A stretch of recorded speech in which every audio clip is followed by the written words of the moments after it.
Sharon, welcome.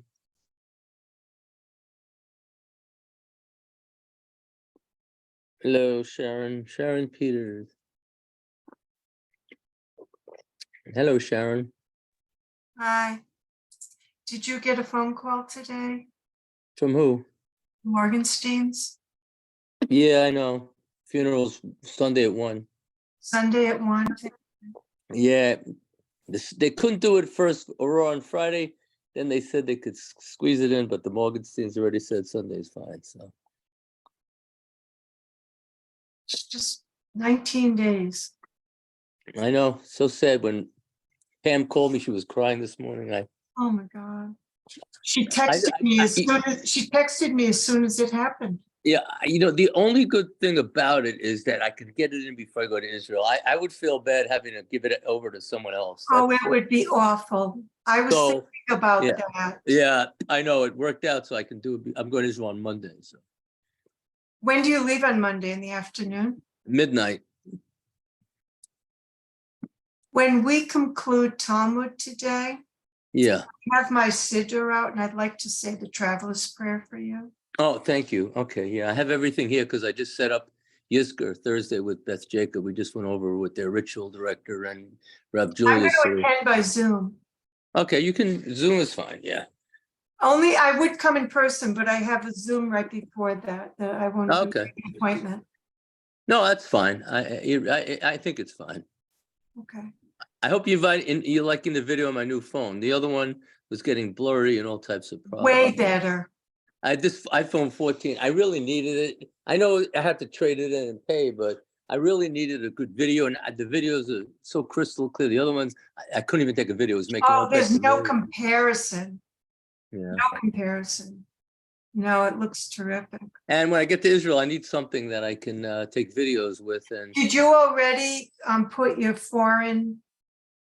Who do you have? Who's your provider for your phone? AT&T. It's already done. Okay. Everything's done. I got the transportation from the airport. All the tours are booked. I just paid the tour for Petra booked. I get the money shekel. I'm picking up this week. I'm picking up 3,200 shekel from AAA. They gave me a good rate actually. They got it in 1 day. 1 day. I went to Bank of America. I know the fees overseas, so I'm not going to use them too much. The fees are a little high. But where do you go? Do you go to Manchester AAA? I went to the one in Glastonbury because it's empty there all the time on House Street. Yeah. Right across from Rabbi Wolofsky's house. That's where AAA is? Yeah, they have a little branch there. I didn't know it's part of a bank. There's a little bank there on the side, and half of it's the building's AAA, and it's a DMV too. I'm going to get my license renewal there. It's a little DMV too. Good to know. Yeah, I didn't know. You're going all the way to West Hartford and Manchester. I passed it once. Said, let me go see what they do there. And I ordered the money, and it came the next day. So that is excellent. Michael is wonderful over there. They do everything any other AAA can do. Oh, good. I'm just worried about you. That's all. I'm worried about it too. Believe me. I mean, I had a physical today. The doctor said I'm in the best shape of my life. By the way, Sharon. So. I'm not worried. I'm not worried about you taking care of yourself. He told me he's worried. You don't have control over. He told me he's worried too about it. He told me his wife had to back out once from a trip because he's worried about the safety.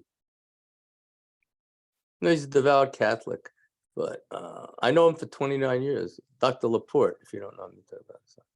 Oh, who is he? Because that's a very familiar name. He's a friend of mine for 29 years, a big supporter of the shul and the interfaith stuff that we do. His wife is a big supporter of mine. Okay. He lives in Colchester. He lives across from Dorothy Schiff. Okay. Your name sounds familiar. But hi. Oh, who's there? Arlene. Yeah. Arlene, I just went to the golf range at Blackledge. Boy, nice thing. Too bad you can't chip there. Chipping is closed. It's a nice little putting thing. Boy, that thing is. Some of the holes are slow, some of them are fast on that little putting. Did either of you watch the Masters? I watched some bits of it. Bits and pieces. I'm not much of a TV viewer for that kind of stuff. Yeah, I watch a little, Sharon. I am not a John Rahm fan, No, well, not at all. He's got a big mouth. he does, but the guy who's in the Arrogant. lead, the guy choked. The guy Brooks. in the lead, and the guy who's in the lead choked. He did choke. Bad choking. You know, as soon as they talk about somebody, you know they're going to choke. They did the same thing happened to Jordan Spieth. Soon as they started talking him up, how wonderful he was, the kid choked. Happens every single time. Yeah. It's almost like they put a little birdie in their ear. Scott, welcome. Anyway, Scott, I just went over the service for Thursday with Beth Jacob. Got a nice service, and they'll be doing their stuff from their chapel. We'll do stuff from ours. God, how much changed. How lovely you look. Oh, Dina, we're having the joint service. I told them, Scott, don't worry about the Zooming. I'm sure they'll get onto our link. And we'll have a good time together with the people, our friends at Beth Jacob. So we have a nice crowd for Yisker. So. Oh, good. I'll be there. Okay, you'll be on Zoom. I will be on Okay. Zoom. Yeah. I 15 gotta minutes. My Zoom ends at 9:45. I changed my appointment. Okay, so ours starts at 15 10. minutes is not long enough to get to Colchester. Well, I got to start ours at 10 sharp because they're not having a speech, so I have to give my little speech before the Torah service. So Okay. we're And am I joining using at the service. same Zoom? Is it the same? Yeah, they're going to be on our Zoom. You're going to host it? Okay. Scott's going to host it. Yeah. Or Scott's going to host it. Yeah, Scott said he's going to be there. So It'll make it easier since I have to be doing the service with Julius. So yeah. so it'll be a good service. It'll be fun. We'll have some other people on for the Torah and for the Yisker part and the ending Did Marcy prayer. tell you that we met at the vet yesterday? I know, Marcy told me. What a riot. She came out of one of the examining rooms and we were at the front desk. She says, well, hello, strangers. And I looked up and because you don't think about meeting people at the vet. You know what? You know? I may not have cats and dogs, but I grew up with a dog and I had 8 cats growing up too. So I know from I had cats. nothing. Believe me, I know from cats and dogs. So My mother would not. nothing. one last thing before we start is the problem was that I'm allergic to them and I couldn't breathe. My allergist said, what's out of you're out of mind? You have pets in your house and you can't breathe? I said, well, I guess it was a mistake. So when I got married, I didn't have any more pets. So but I love them. Just so you know, it's not that I don't love them. It's just the dander. It's hard for me with the dander from the animals. They do have dandruff cats. Well, if they do, you know what? Yeah, dandruff cats. Oh, I'd love to try one out. Can you bring me a dandruff cat and see what happens? I could try. Okay, I like to try a dandruff cat. Okay, so anyway, next week there will be a Talmud class. Marty's all set to lead it. Marty's all set to lead Saturday morning. Friday night, Roz and Faye with Bethel. I got to give you the link. They'll have a nice service Friday night while I'm away. I can't do the service. That's not going to be the same Zoom link that you have here. It's going to be, I'm going to send you this. This is the only time it won't be the same Zoom Okay. link, is because it'll be Bethel's. So. Okay, so welcome, Marcy. Welcome. So next Friday night, I hope you'll enjoy Roz and Faye. You're used to having them, and Rabbi, my great friend Rabbi Kadekel, all my good friends will help you out Friday. I would try to do it from Israel, but the problem is Talmud's at 1:30 in the morning, and the Friday night service is at 1:30 in the morning. You know what? Just go and enjoy yourself. Yeah, so I can't even watch it. Really. At 1:30 in the morning is a little. Don't worry about us. Just go and be safe. That's the main thing. Being safe is the. So anyway, you're going to be going 2 Talmud classes, right? You'll be going week, and then next week again. I'll be gone. Yeah, 2 Talmud. The next 2 weeks. Okay. Yeah. You're right. Because I'm leaving Monday and coming back on Thursday. Yeah, it'll be 2. Yeah. Okay. 1 Shabbos only though, but 2 Talmud classes. Okay, so why don't we discuss here before I do have to go for this. About a Tzedoki. So now we're starting tonight. I think most people don't realize it's a 7-night event. So it's starting to be this. So what I did is on Facebook Live, I did give a class because I can't do it again until Friday. So I don't do classes on holidays. So it'll be on Friday. The next one, I was talking about what a Maggid is. I love that question about a Maggid. And I also talked about love of God. If you want to look at my my Facebook Live, it's with the new phone now, by the way. So it should be a lot clearer. The video. Sharon already noted how much clearer it is. Yeah, I'm glad. It's important to me that my old Facebook Lives were blurry, and that's not good. And my video camera was making noise.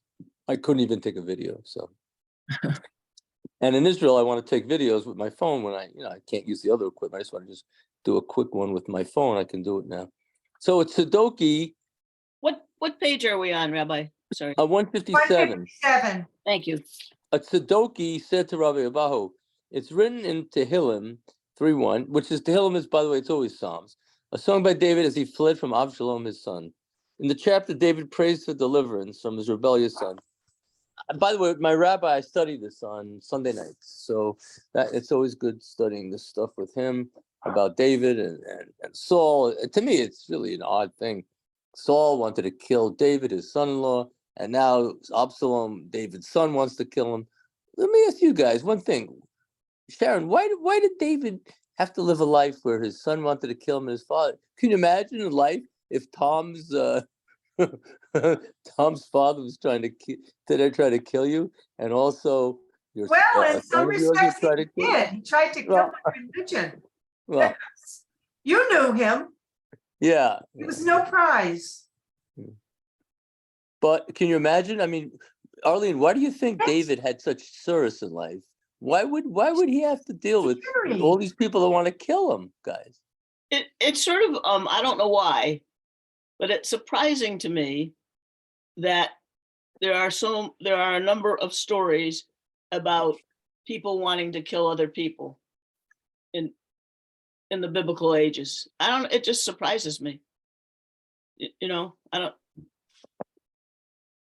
You think it's a test for David, the test that his own son wanted to kill him, Could and he had be. to have, or his own father-in-law wanted to kill him? Could be. Well, didn't You know what that happen with Isaac too? Wasn't Isaac or who was it that was going up to the mountain and the mother stayed home and she knew what was going to happen? Well, that was that was Abraham. Are you talking about the sacrifice of Isaac? Yeah. Right. And then she died from a heart attack. Yeah. And yeah. Anyway, but that's a strange story too. Sarah died because she couldn't understand what the heck happened there. And anyway, it's a sad thing too. I mean, why would God, test Abraham and then have to have Sarah die from a heart problem because she couldn't believe what happened? So what are the reasons that these parents want to kill their children or the children want to kill their parents? And what benefit are they deriving? I mean, I just don't understand it. Well, Sharon, I got to tell you one thing I'm thinking about as you're saying that. I think what's the lesson for today? I grew up with the Kabbalistic world since I'm 18. In the Kabbalistic world, we have I and her all the time, right? You wear these chamsas, right? Every one of you, I'm sure, has worn a chamsa in your life. You're protecting yourself from the evil eye. The one thing I'm taking, you might tell me I'm wrong, is, you know what? People get jealous very easily. I think Saul was so jealous of David having sweet voice and having this wonderful effect on people where he was not a people person. He was an elected king because they needed a king. So here, his own son was jealous of his power. So I don't know, maybe I'm wrong on this comment, you can tell me, but I think in life, I grew up with this basically. You're not supposed to show off everything you do. You don't go around saying, oh, I'm this, I'm that. Oh, you don't have my friends that are millionaires say, oh, I'm worth $8 million. I mean, my brother and I were talking about someone and we talked about the 20 million that they had, but that's not a person that we know very well. But you're talking about showing off and saying, oh, I just, or like I was watching about Michael Jordan. Oh, Nike bought Converse and Phil Nike and Nick, whatever he called Nick, not Nike. He said, oh my God, I bought Converse. I'm such a great guy. I'm a Buddhist, and he's worth $46 billion, by the way, today. But you don't see him showing. I don't think Phil Nike is. I'll call him Nike because that's the name he took. I don't think he's a guy he gave $2 billion to charity last year. You know what? I don't think that's the type of guy that you say, hey, got so much money and he's showing off.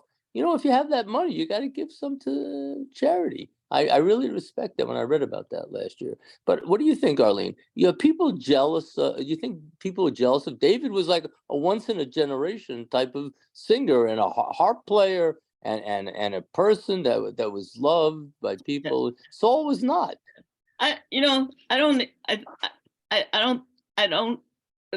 Excuse me. Here we go again. I don't think even show-offs like show-offs. Yeah.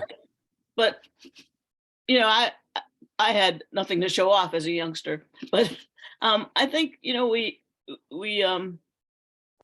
not brought up to be like that. I wasn't brought up to be like that. Be modest. You might talk about what you have occasionally, but not in a show-offy way. But my friends that I grew up with, my best friends growing up, are all millionaires. They don't talk about it because they're afraid if they mention it, it'll be taken away from them. I asked them. They said, we don't talk about it because if we talk about it, they said, God might take it away. Do you think that's true, Sharon, that you're worried that God would take it away because they told people that they're millionaires? Or maybe they don't want to tell people because everyone's going to ask them for a loan. I got to tell you, this is really personal for me. When I went to Ohio in 2019, I met two of my cousins that their dad divorced them and their mother long time ago when they were children. And they were not by any means didn't have any money. Well, we got into a conversation and they were telling me, who grew up with a family that my dad was a farmer. And then he wanted his kids to go to college, so he opened up a restaurant. We were not wealthy by any means, and my dad worked 7 days a week. But here my cousin is saying to me that my mom's family resented us because we thought we were so rich and wealthy. Really? And it was like, what? Are you kidding me? Just because my dad wanted to build a nice home for his family, and he worked hard to build that home. But and Norwich is a very small community. And I happen to have a very big family. And my mother's family, her sisters and her brothers and my cousins were all rejecting and resenting me and my family. That's hard to believe. Because we thought we were rich. I couldn't even, my mother and I would go, they would have these John Mayer sales, and I bought one John Mayer outfit, half price. And when I was a senior and we were taking photographs of clubs that we belonged to, I wore that one John Mayer outfit for every single picture. Well, I heard about John Mayer. Yeah, I wasn't around when it was here. But. I think people, this is the trouble people get in because it's perception. Yeah. You can remember, maybe I'm wrong on the era, but like was it in the 90s when all the mini mansions were built and everybody was buying a mini mansion? Yeah, my old house in Long Island, yeah. Many of those people did not have money to back up their mortgage. So when the era came when people lost jobs, that was it. The day they lost their job was the day they couldn't eat because they had no savings, because they were just spending. And I'm not knocking their way of life. Right. I'm just saying it's perception. So someone buys a huge house, you say, wow, they must be doing really well. And I guess you hope they are doing really well, but you never know what's going on behind the scenes. You don't, Arlene, and that's a great point. Rabbi, out of all of you, Rabbi's the only one who's been to my home. And it's a beautiful home. But first of all, Tom and I have no children. And we took whatever money we had, we scraped together a budget because both of us wanted to build a home for ourselves. But man, when people come up our street, all they do is they judge the people that are living here because they're bigger homes. Yeah. They have preconceived notions, like they'll come up to our door and say, oh, I'd really like to, do your lawn or whatever. And all they're looking for is they think that we're going to pay them mucho bucks to take care of our gardening and landscaping because they think we have mucho bucks. I can see that, Sharon. I can see in your So neighborhood. wrong. It's so wrong, and it's really uncomfortable for me because we don't have mucho bucks and we are not wealthy. We just don't have children, and we took all that money that we saved and we put it into a home. So what's wrong with that? I see the You're point. Yeah. saying, and Arlene, you're so right. People just have this perception of people depending on where they live. The problem with that whole thing, Sharon, is where I lived, I grew up in Long Island. Everyone had beautiful homes. And the problem is, you said that you scraped together money. The people that lived in my neighborhood, we had to pay for yeshiva education. Everyone, it was just a trendy thing to do. The people that lived in their homes couldn't afford to make the payments. So what they do, they all had to steal. They had to work for the mafia. They had to embezzle money. And I grew up with this, guys. And it's an Orthodox community. These people, they just didn't know what to do. 3 of them went to jail. 2 of them left the country with diamonds. And it was a terrible thing. So Sharon, yeah, I looked at the beautiful homes, but when you look what's going on in those homes, it was really sad to see what was going on in their houses, because these people knew they couldn't make the payments and they had to go they had to turn to crime to pay for their 2 of my neighbors across the street from me on the front page of the New York Times working for the mafia as bagmen, and these are Orthodox Jews. They both spent time behind bars. It's really sad. Well, it's also jealousy, I think. Yeah. It's really rooted in jealousy. So, I can honestly tell you that Tom and I are 2 people that nobody ever has to be jealous of. I can tell you that. I mean, none of us came from wealth. I assure you that. I never I never really cared about what other people had. Me either. No. Me either. My sister, God bless her, always wanted to be rich. Oh, And I was just, I worked and I had enough. from That's South Windsor. My whole life has been having enough. Exactly right. Exactly. But you know what? When I decided to leave Long Island, I went to Manhattan, Riverdale, and up to here, and now Connecticut, where I am now. I always said to myself, I never want to live in a house I really can't afford. I don't want to be put in a position where I'm going to have to do illegal things growing up that way in order to pay. I never want to live like here. It's reasonable, obviously, living here. When I lived before in Fairfield County, it was pretty reasonable. I never had these giant mansions or lived in nice places where I wouldn't be able to pay the rent or the mortgage, or I wouldn't have lived in those places. That I learned from being in Long Island with people that were thieves. Almost all of them on my block were all thieves, unfortunately. You know what house I was most happiest in my entire life? Was my little 600 square foot trailer. Oh, really? In the trailer? Yep, in Oakdale. That was my happiest 4 years. I loved that place. Just enough for me. Mm-hmm. And it was just a metal box with some, I basically put furniture so that I could say, this is my kitchen, this is my dining area, 600 square feet, that's it, 60 feet long, 10 feet wide. And it was enough for me. Can I ask you this, Sharon? How do people that are religious and Orthodox and they shuckle and they have tzitzis hanging, how do they justify stealing and making their payments based on stolen money? How do you justify that? It's a Swiss cheese conscience, isn't it? You're obeying God, and God says, do not steal, right? Clearly in our shul, right, and behind the chapel, it says, do not steal. And yet you're stealing and you're coveting all the adultery that's going on in all the coveting. And it says clearly no adultery. It didn't seem to apply to my people in growing up in Rockaway. I don't understand. They just disregarded 2 of the commandments. 2 of the commandments were it's like there's only 8 commandments. Forget about the coveting and forget about the adultery and forget about the stealing. It's like Dan, you grew up as a non-Jew. How is it that religious Jews can overlook those 2 key commandments and say it doesn't apply? 8 out of 10 ain't bad. No, oh, Neil, you're saying people are picking and choosing out of the 10. Yeah, I like this one. I don't like this one so much, so I'm not gonna go by this one. What, I Deanne? don't know. I was always taught I Yeah. didn't make the rules, but I need to follow them. So Oh, all you or have to follow them? Okay. Rabbi there. He's not. He left today and said No, it was. next week. Why is he But I calling me gotta to tell speak you, to my I, comment? my friend Hai is thinking of moving up to our area. If I'm set with my contract with her, but when that happens with her. But I was speaking to him the other day, and I was saying, I said, we all grew up in Long Island, the people, the Jews, the hats, the sisters hanging out, that whole thing. I said, you know what? I said, you come up here, it's not like that. I'm saying, like this group that's on right now, I said, we create our own Jewish community. It's not going to be like it is in Long Island and stuff, where you see all this stuff.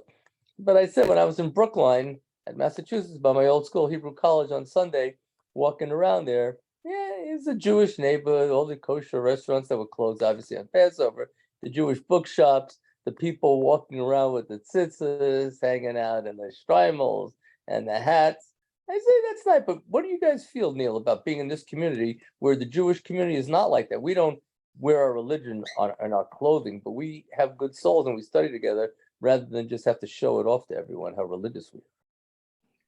Well, you know, they're brought up to be religious, but they have some sort of, I don't know, defect, for lack of a better word, in their thinking, and that's, you know, and that's where they are. You can't and they can't explain the difference, I'm sure, but it is there.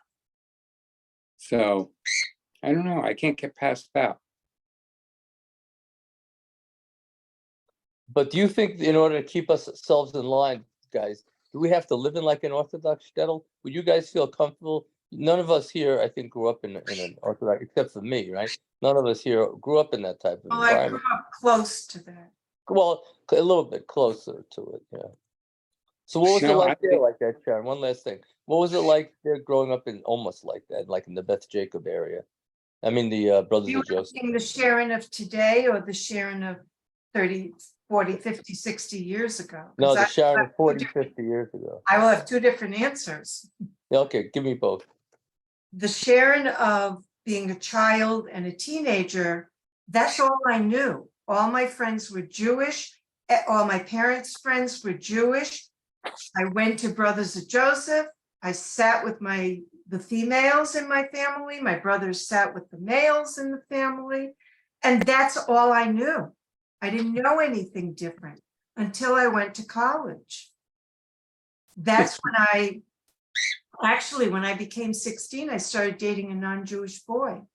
And that's Oh. when I started learning about other religions. But it was hard because my father would stalk me and he would punish me if he found me with my non-Jewish boyfriend. And everybody knew that he was my boyfriend. Wow. I went off to college. I started to spread my wings a little bit and learn about other people's religions. I mean, most of my friends were Jewish because I was going to a college in Teaneck, New Jersey. And that was predominantly a Right, Jewish Teaneck, yeah. community. So most of my friends were Jewish, but I still dated some non-Jewish boys. And I started learning about other religions because I was curious. I had never known I still ask questions today, and I'm married to a non-Jewish person. But I still have tons of questions that I ask. I just met one of our neighbors is Indian and he's a Hindu. And he was walking up the street today with his nephew and his son. And what a delight to sit there. And he had a red circle on his forehead. And then it was a yellow rectangle. And so did the little boy. And I said, is it Ramadan for you? And he said, no.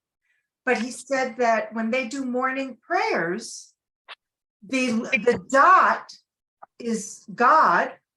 And then the yellow square around the dot is his community and his faith surrounds God. And I looked at him and I said, we're not that different. I said, I grew up Jewish.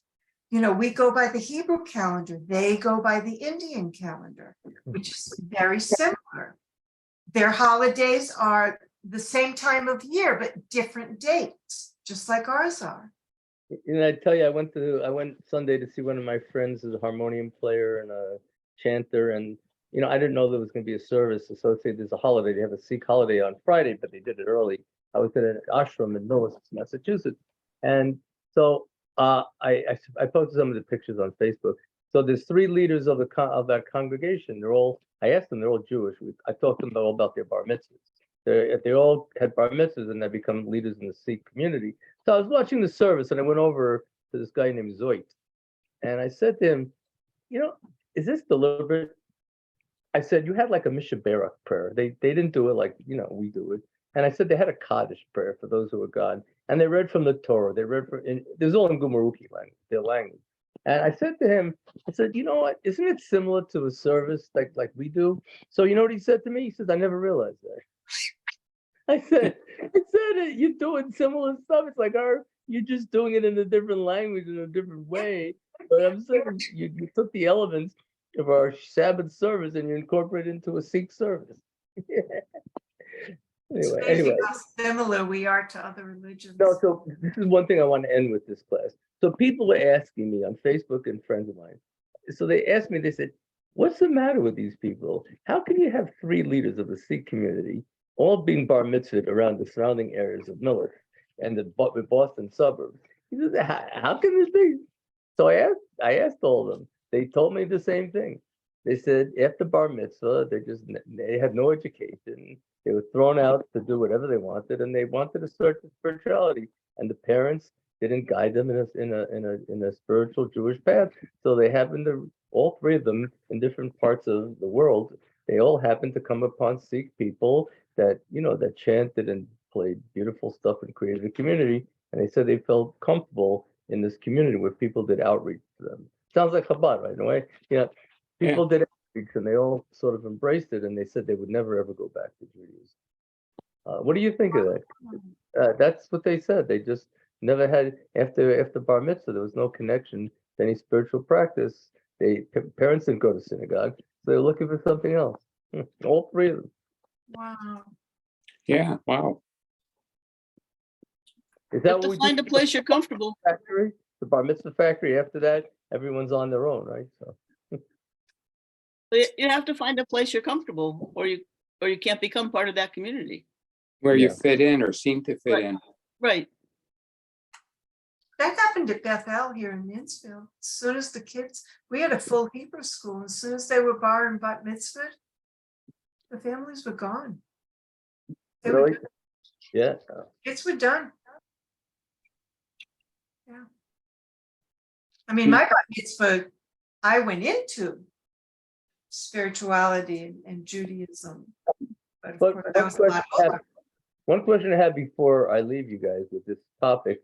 Are we doing something wrong, Neil? Are we doing something wrong in the way we approach our religious practices and how we teach our kids? Are we doing a disservice to them? Why so many people are leaving our religion or intermarrying? Most people, I can tell you, almost every person that I've bar mitzvah since 29 years, only one person I know married a Jew. One person, by far, is a Chabad rabbi in Middlebury, Vermont. The only one. But everyone else who has exposed to that, Neil, everyone intermarried.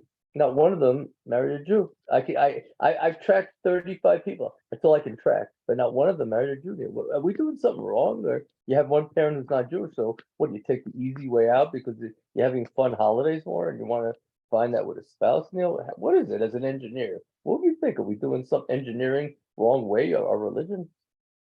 I don't know. I mean, I remember the same thing you do after my bar mitzvah. I don't think I went back. Well, I finished out that year in confirmation class, and that was it. Never went back again. Nobody thought it was a good idea. Nobody seemed to think it was necessary. And the only thing that saved me, of course, was that because I met Dory through Operation Match, I asked for Jewish girls. So there she is. Nice Jewish girl. Oh, fed me. from Operation Match. Oh, okay. Yes. So Rabbi, some of it I think there's two things. One, I think it's assimilation. Yeah. Obviously, when we lived in our own areas, even in this country for a long time, we lived in our own areas, then you are sort of buffered from the rest of the world in a way. And then but there are obviously not as many Jews as there are non-Jews. So as you go out into the world, you just meet all kinds of people. And I think, Right. I think you're I onto think something. love is love. I mean, it's not like, so I think that's a lot of it. But I think also, I went to Hebrew school and Sunday school till I was, till I graduated from high school. Oh, wow. Then, and my father was Jewish, but not religious. His parents never, I don't think, unless they were invited somewhere, they never went to the synagogue. They never celebrated holidays. My mother's family celebrated everything. So we were constantly involved in Jewish tradition. Right. And that's the And answer that my I friend think told me. that's how I continued with my religious foundation, and that's how it grew with me, because that was how I grew up. Well, I had a yeshiva high school education, and I had summer camp. So some of my friends tell me the reason this is happening is if you give your kids a Jewish education, you expose them to social activities, summer camps, then most likely they'll marry Jewish. And yeah, all my friends that grew up, 99% of them married Jews that were exposed to this. 99%. Only 1 out of 100 didn't. 99 out of 100 did that were exposed to Jewish education like I was and went to Jewish summer camps. What do you think of that, Neil? Does that make sense? 99 Makes out of sense. 100. Well, by the time you get through high schoolish, you're like 17 or 18, your mores and thought processes are pretty much, fixed, pretty much there. Whereas if you stop at 13, then you're going to go through a very, interesting period of discovery where you're not going to be exposed to it. So that would make a lot of sense to me. And just because, in my view, just because you intermarry doesn't mean you can't continue with your faith. Well, that's the problem. The people aren't, Arlene. Yeah. Oh, see, in my relationship with Tom, my faith became stronger when Right. In your case, it's different. You've known us since we've been married. Yeah, I know you for 29 years. Yeah. Yeah. Mhm. And my faith became much stronger because Tom really wasn't all that interested in observing his faith other than going to church once a week with his mother. And so he started to attend all of he would take Yom Kippur off, he would take Rosh Hashanah off from school, and we would go to synagogue together. So I actually became stronger. I'm not sure that I would have had this strong Jewish faith had I married a Jewish man. I don't know. I think you might be onto something with that, Sean. Yeah, I don't know, because not all Jewish men are deep into faith. Yeah, I think I correlate being religious in your adult years more with what your family did. But if your family was religious as you were growing up, like Arlene said, and you were constantly involved in the holidays and learning and studying, you're more likely to then, when you do marry someone, continue with your faith. So it's got to be sort of embedded before you meet whoever that other person is, not just if they happen to be of the same faith as you. Because look at Scott and I now. We weren't raised Jewish, Right. but we've continued to search and to study and to find, and now we're both here, right? So Yeah. It's an yeah, what amazing story. really Yeah.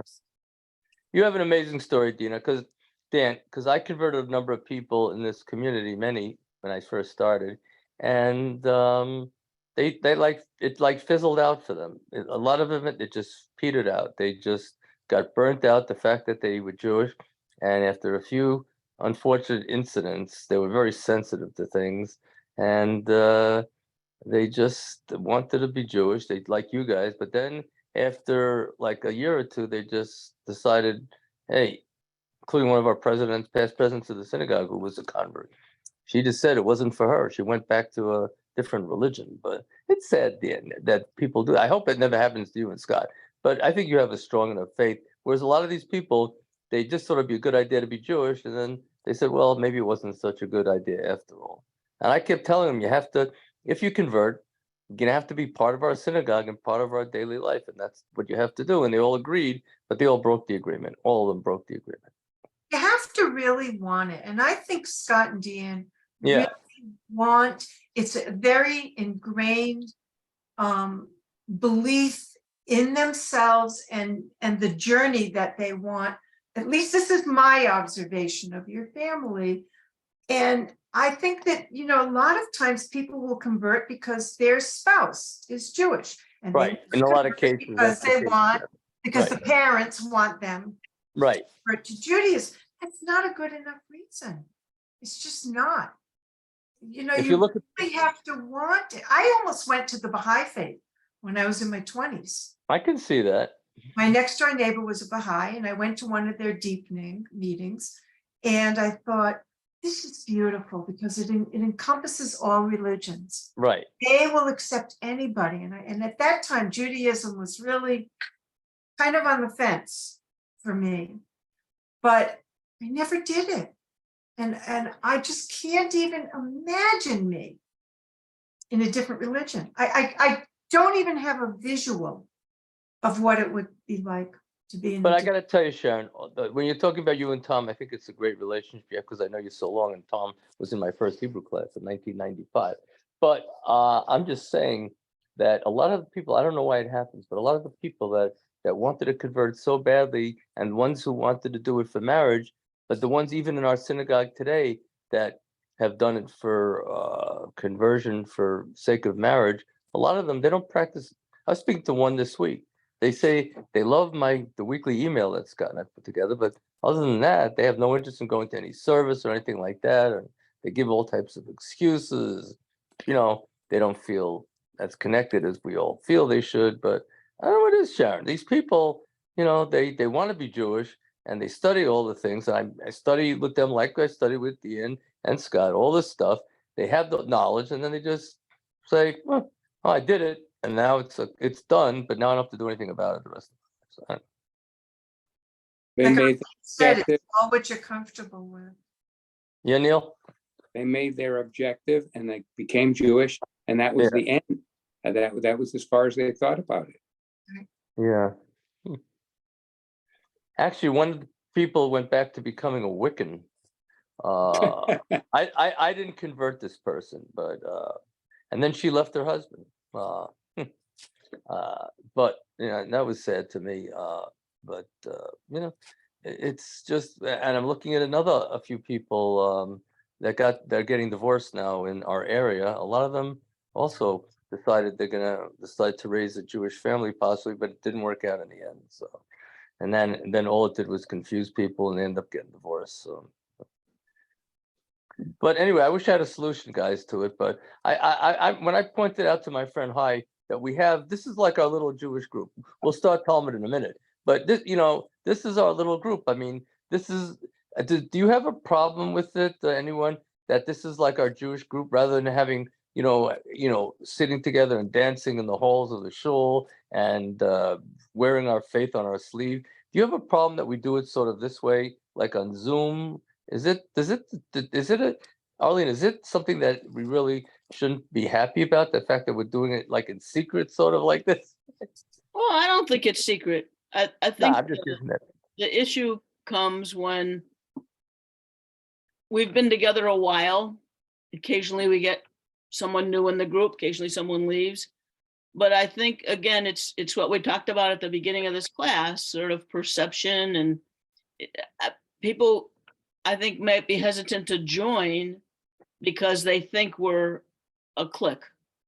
Oh, that's Just my when I joined, I can remember I read in the paper that there was Jewish study, and if you wanted to come, this is where it was and at what time. And I thought about it for a while, and then when I came and realized I was the only woman, although I was very welcomed and very well received. It took me a while to be comfortable with being the only woman, not because I was a woman and the rest were guys, but was I breaking into something where maybe the guys would really have preferred just to have all men. So that was me.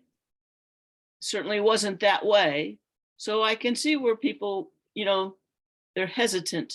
And I don't know how you make people more comfortable. Well, that's the thing. Our men's group, that it's great. We have 8 people coming on Thursday. Yeah, these are the people that come and want to come and be together and just shoot the breeze, whatever. And it's a wonderful thing for members of our synagogue. But I don't want to feel, I don't want people to feel like it's cliquish or these classes are cliquish and they don't want to come in because they feel like, they miss too much and then they're not going to fit into clique. One last thing before we start, how do we stop that from occurring in people's minds? Arlene just said she thought it was going to be like that when she joined. Sharon joined later. Marcy joined I later. only joined Scott, a year. I only joined a year ago. You're pretty new to it. Last April. Yeah. And you guys were so warm and welcoming. And let me tell you, I am somebody, I didn't grow up with a group of girlfriends like a lot of people my age, they have this group. We had cliques at Norwich Free Academy, for sure. And I was never a member of any of those cliques. Really? And I always felt like an outsider. And when I joined this group, it was like, wow, holy cow, this is what it feels like to be a member of a group. And I continue to feel that way today. Like when somebody's not here, like Marty's not here tonight, I start to worry. I start to wonder, is he okay? Right. We all worry about it. Yeah, I spoke to him yesterday about coming. Yeah, I don't know. That's the way it is when you have a group of people. Do you want me to send him a text? Yeah, can you? Yeah. Yeah, good, Marcy. Okay, guys. So yeah, I just want, I mean, my whole life, I just never liked the whole cliquish thing, but I just don't want people to think that our groups are cliques and we're not letting people in because they miss too much time. And I don't want people to ever feel that our group of 8 here is a clique, we did have people over time. If he ever tells you that, give them my phone number and they can talk to me. Yeah. 'Cause this Well, is no one's ever anything but approached a me on clique. that. Yeah. Yeah, no one's ever approached me and say we're cliquish here, but I don't want people to perceive that. That's all. And Oh, you maybe just have clique to- is the wrong word, but I can see where people are hesitant because we've been together so long. Well, that I can My- see. Yeah, Just that I my can. perception. Arlene, that I can definitely see. Yeah. But I Dan, was just worried about how hard it would be. You know what I mean? Yeah. And it Well, was, look at this. We have 4 women right now and only 3 guys, Scott, Neil, and I. So we're outnumbered actually. When we started, we had no. Marty? don't forget Marty. Well, I'm just saying when you right now, thought you were in those- control, those- guys. Those Yeah. who are on right now. So yeah. It's 4 and 4. We're very evenly matched. Well, yeah, when Marty's here, yeah, 4 and 4. So so it says that we study Talmud at night to sort of help so we don't be dealing with all types of grief at night with problems. So 77A1, does everyone agree we're on there? Yep, I do. number Yes. 2 I have. Number 2. Does Mu- everyone? No, it must have been number 1 because we wouldn't stop in the middle of a Oh, paragraph. they're celebrating Ellie's birthday. Oh, it's Ellie's birthday. Yeah. Oh. Okay. Okay. Starts with a related ruling. Mm-hmm. Right, and that starts number 2. So we did number 1. Yeah. Why? Because number 1 was on page 76B4 and it went into 77A1. So we finished up number 1 because it Right. went over the page. Okay. A related ruling. By the way, we're going to probably start the next Masechta on around Lag BaOmer and Shavuos. Does everyone here have what they need for volume number 3? I have mine right here in my office. They're ready to go. I don't have mine yet. I was hoping they were going to send us a pass it over coupon, but they didn't. So I'm going to have to order it. Okay.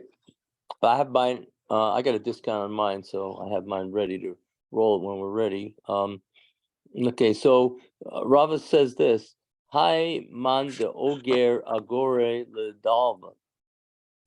If a hired worker wants to draw water and irrigate his field, agore ledalva, it's a weird word there, the dalva, his field, the ata mitra, and before they arrived at the field, what happened? The rain came and watered it.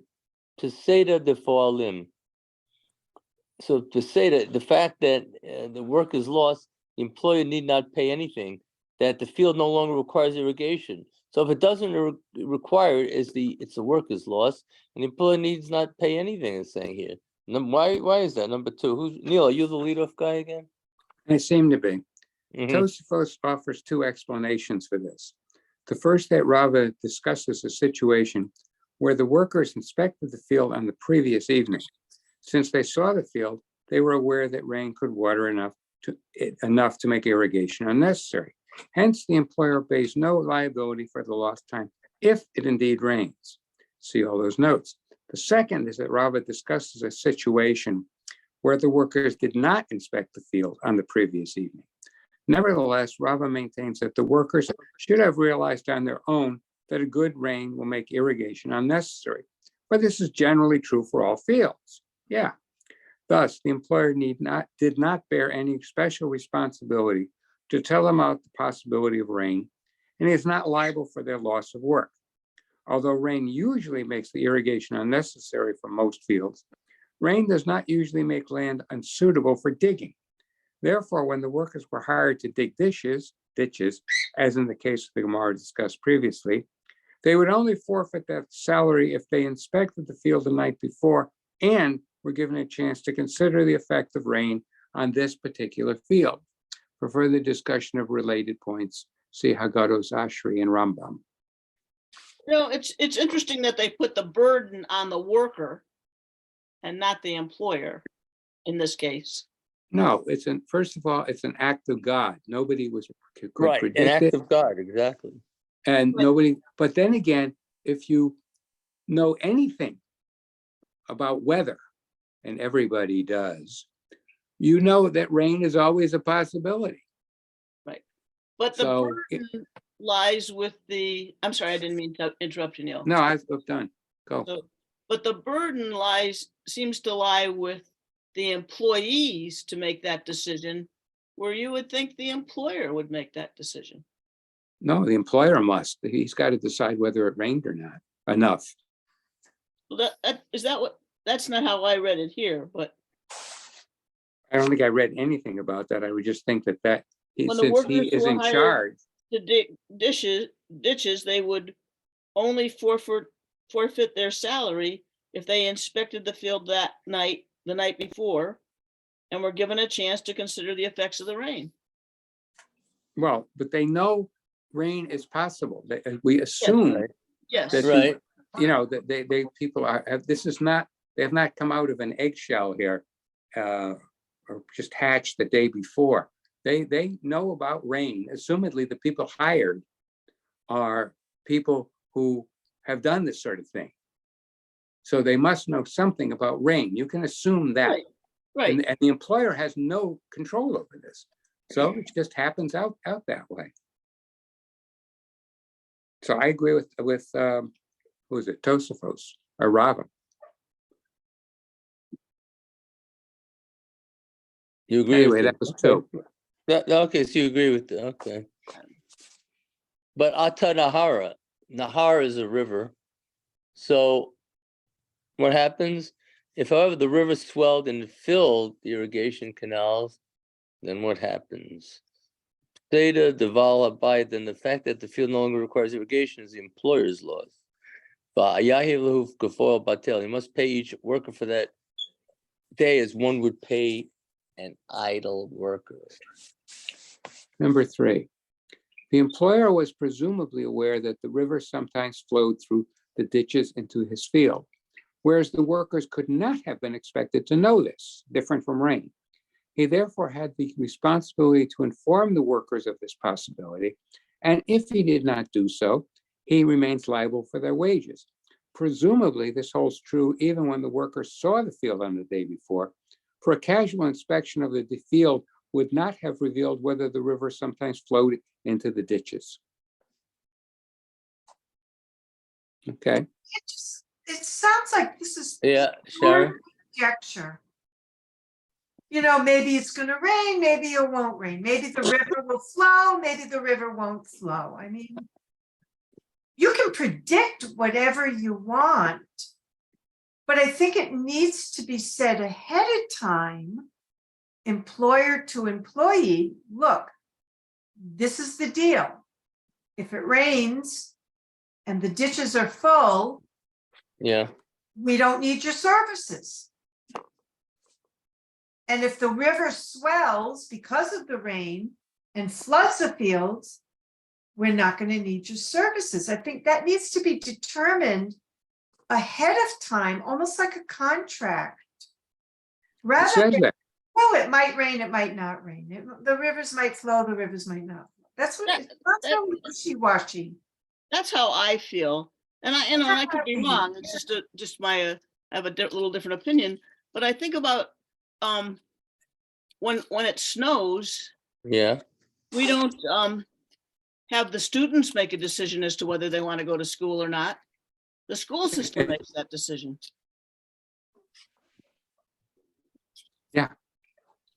Right. That's a good point. But nonetheless, the students should be aware that this is a possibility. I mean, they know Right. that, you know, if we get a lot of snow, then we might not have school tomorrow. Right. And that seems like something that one can assume that they realize ahead of time. Whereas the river overflowing is not necessarily something that I would expect the workers to know about. They know about rain. Everyone gets rained on. Right. Whereas the river overflowing may not be in their case book. Right. And that's what you just read, right? That's what you just Yeah. read. Yeah, if he didn't inform them, then he owes the money. Right. And that's why I say the burden should be on the owner and not the workers. For the river, absolutely. For rain, no. But if you think about it, if the students don't go to school, so they close the schools, Right. students don't go to school, they're losing a day of education, number one. And number two, they have to make it up at the end of the school year. So if these employees miss a day of work, does that mean that the employer is obligated to give them an extra day of work to make up for the time that they didn't work? No, I Not think in this case. no. But I think he should be obligated to pay them if he did not tell them not to come to work. Yeah. Well, I beg to think that there's a difference between rain, which everyone is aware of, and the river, which they very possibly may not. Mhm. I agree with you there.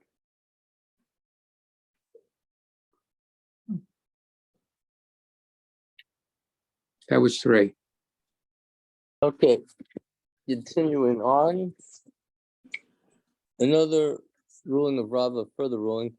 Rava said this, Haiman de Ogir Agore Ledavia.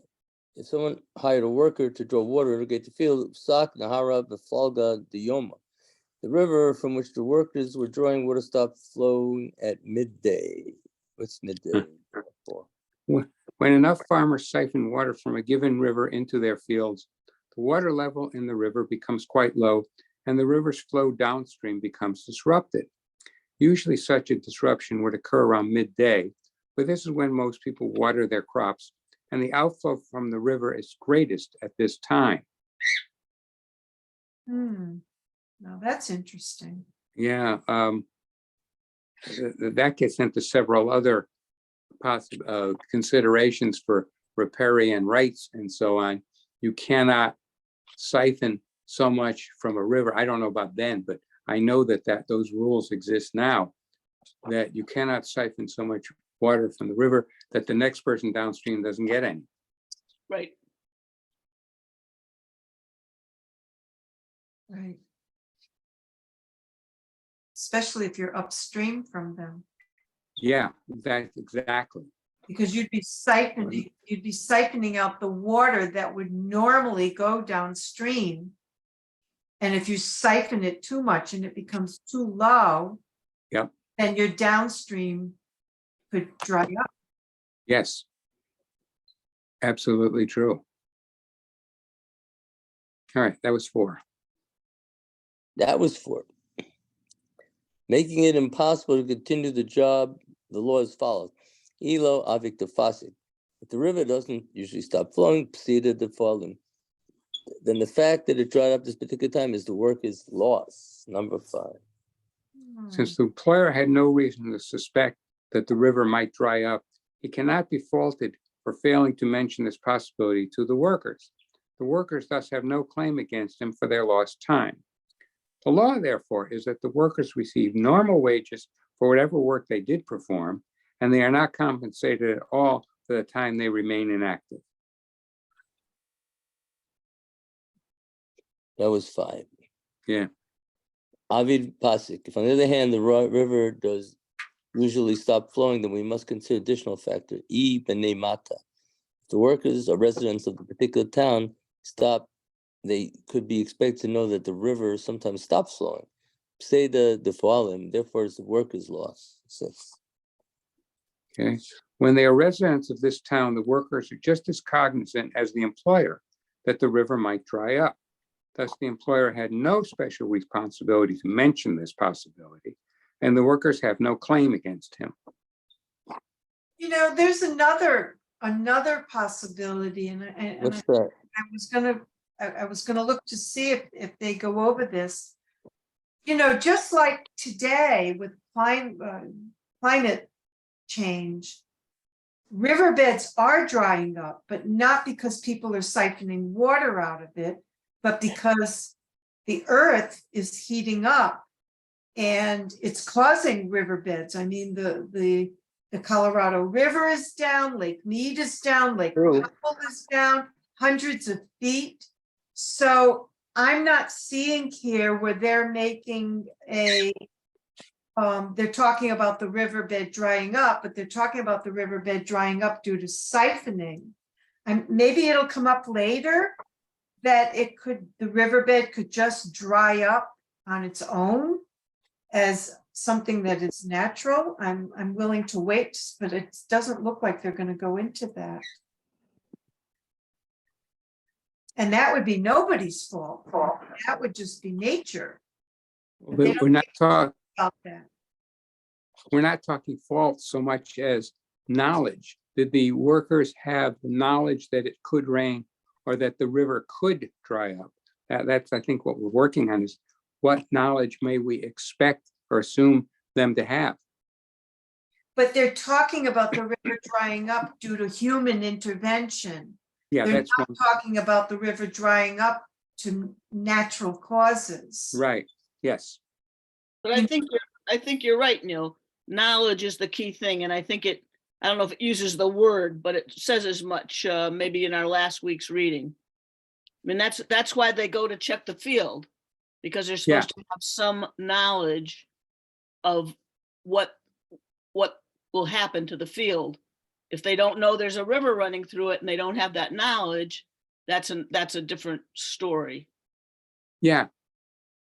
So it Yeah, really I doesn't think matter. that- Doesn't matter why the riverbed dries up. It's just the fact of their knowledge that the riverbed could dry up for whatever reason.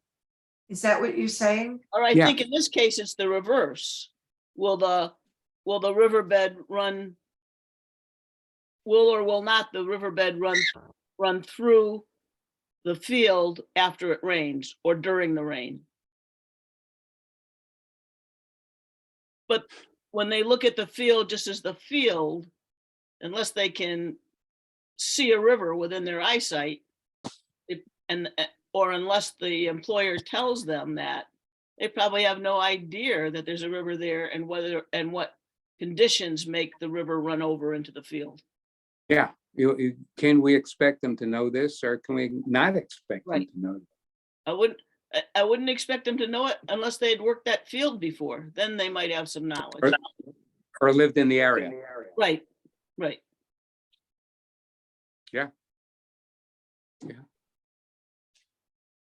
That was what, 6? Well, it was 6 I have, right? Yeah, I'll buy that. La b'nei Mata. If they're not residents of this town, Mata, stay the Val bias, then their inability to continue working is the employer's loss. 7. 7. In this case, the employer was presumably aware of the river's nature, and the workers were presumably were not. Thus, it was his obligation to inform the workers that the river might dry up, says Roche. Since he did not do this, he must compensate them as idle workers for the time they are without work. See Rambam, etc. That was 6. So 7. 7. So Rava's issuing a final ruling on this. Here's what he has to say. Rava says this. Hai man de agar agore lavita. If you hired workers to perform a certain task, which is number 8. That is, he hired the workers for an entire day, but he specified to them that they were to perform a specific task. Okay. It was 8. Then Shalim Avita befalga diyoma. It so happened that the workers completed the entire task diyoma, midday. Then what's the law? This is it. Itle avita denecha mina. If the employer has another task he needs to perform, which is less strenuous than the first task, yahulahu. He may give them the second task and performs the remainder of the day. Eat namit echilta mechtid lahu. Otherwise, likewise, if the employer has a task equal in difficulty to the first, may command them to perform it. The kashamina lo mafkid lahu. It's only that the other work he needs done is more difficult than the completed task, he may not command them to perform it. He must allow them to remain inactive the rest of the day while he gives them wages, full shalom. The schar is the wages, the full amount of their wages. Last note, number 9. Rava discusses a case where the employer hired workers to perform a specific task, such as digging or weeding, but he did not take them to the work site on the day before to survey what needed to be done. The workers, therefore, had no way of knowing that there was insufficient work to occupy them the whole day, and they thus have a claim against the employer. They can demand either that he supply them with other work of comparable or lesser difficulty for the rest of the day, or pay them for the time they are inactive. If the workers had inspected the task beforehand, however, they were presumably aware there was insufficient work, and they have no claim against the employer for their loss. If the employer did not specify what particular task he is hiring them for, he may ask them to complete the day's work by performing any job of his choice, regardless of whether it's more strenuous than the first task they completed. Thank you for being such a leadoff guy. We're now to turn the torch. All right, Phil, let's go. The Gemara challenges the statement. Amai. Why must the employee pay full wages if the workers labor only half the day? What happens then? Late lahu kafal batal. That let him pay each worker for the remainder of the day as one would pay an idle worker. That's a question, and that's number 10. Second person, 77A2. Who's up? Rabbi, I'm going to pass today. I was at the eye doctor's this afternoon, so my vision isn't totally clear at the moment. Okay, Sharon, you want to take Sure. take here? Sure. A Barisa taught earlier that even when an employer is liable for the worker's loss of work, he need pay them only as idle workers. That is the amount the worker would agree to receive to take the day off and forego his job and pay. Indeed, Rava himself echoed this ruling of that was 10. That was 10. So what does the Gemara have to say about this? They're answering this. Ki ka'amar, they're saying, Rava ba'aklushe dimchoza.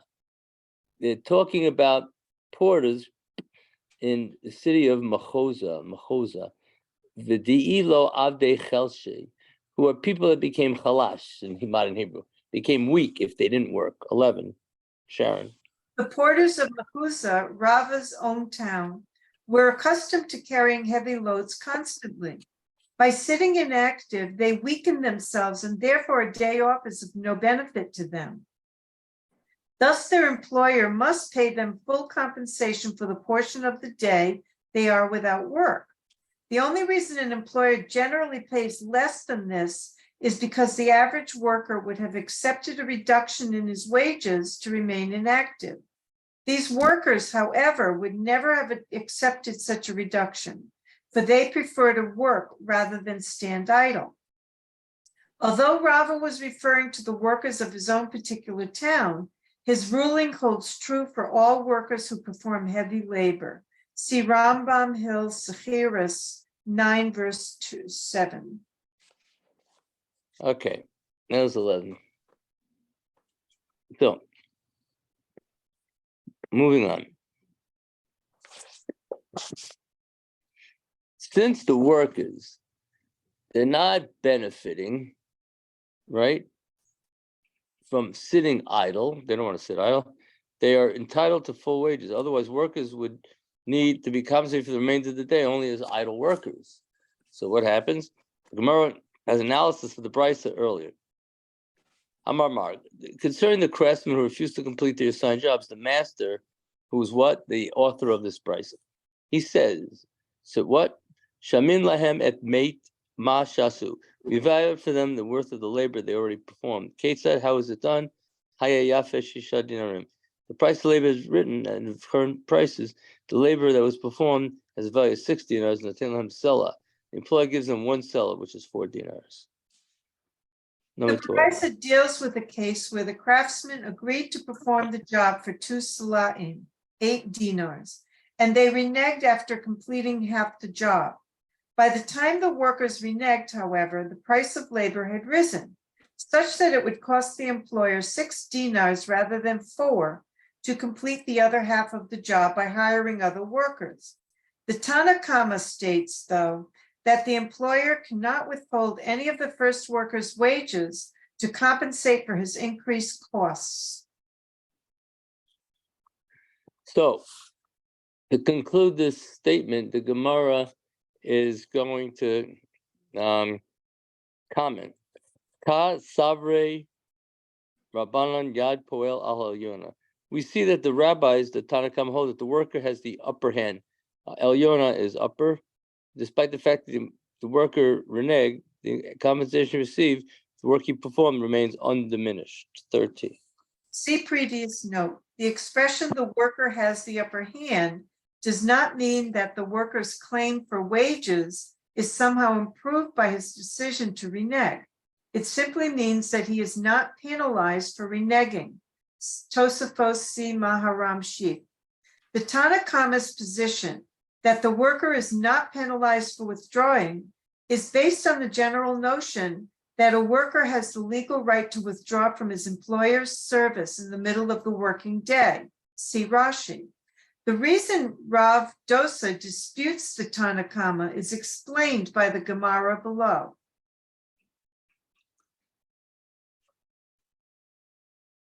That was 13, Rabbi.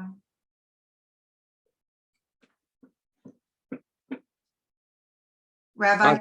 Bottom of the left Okay, column. the Brisa further stated, or Yigmaru Malachtan v'yitlu Shnei Slime. If the worker preferred, they may complete their work and collect 2 slime, which is the full wage, number 14 now. This is a continuation of the Tana Kama's statement. The workers can either quit in mid-job and receive prorated wages for the amount of work they perform, or they may choose to complete the job and receive their full wages.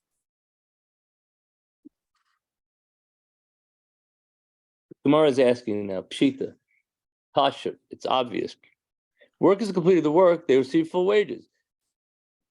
Why then are they asking, the Tana Kama tell us this? Why do you need to tell us that then? Gemara has an answer as usual. Lo tzricha de ikar avita. The ruling is necessary only for a case where the cost of labor rose since the workers originally agreed to perform the task, but Imru Palim, workers withdrew from the job in the hope of finding employment at a higher wage. The Azal Balabai Faisinhu, at which point the employer went and appeased them, was able to convince them to complete the work. Mahu Detema, now without the Bryce's ruling, he might have said, Matzur Amalei, the workers might say to the employer, Kimaspainin Adata Detafila Agara. When we appeared by your entreaties, it's with this understanding you would increase your wages. Number 15. In entreating the workers, the employer never actually promised them a higher wage. See Rashi and Tosafos Harosh.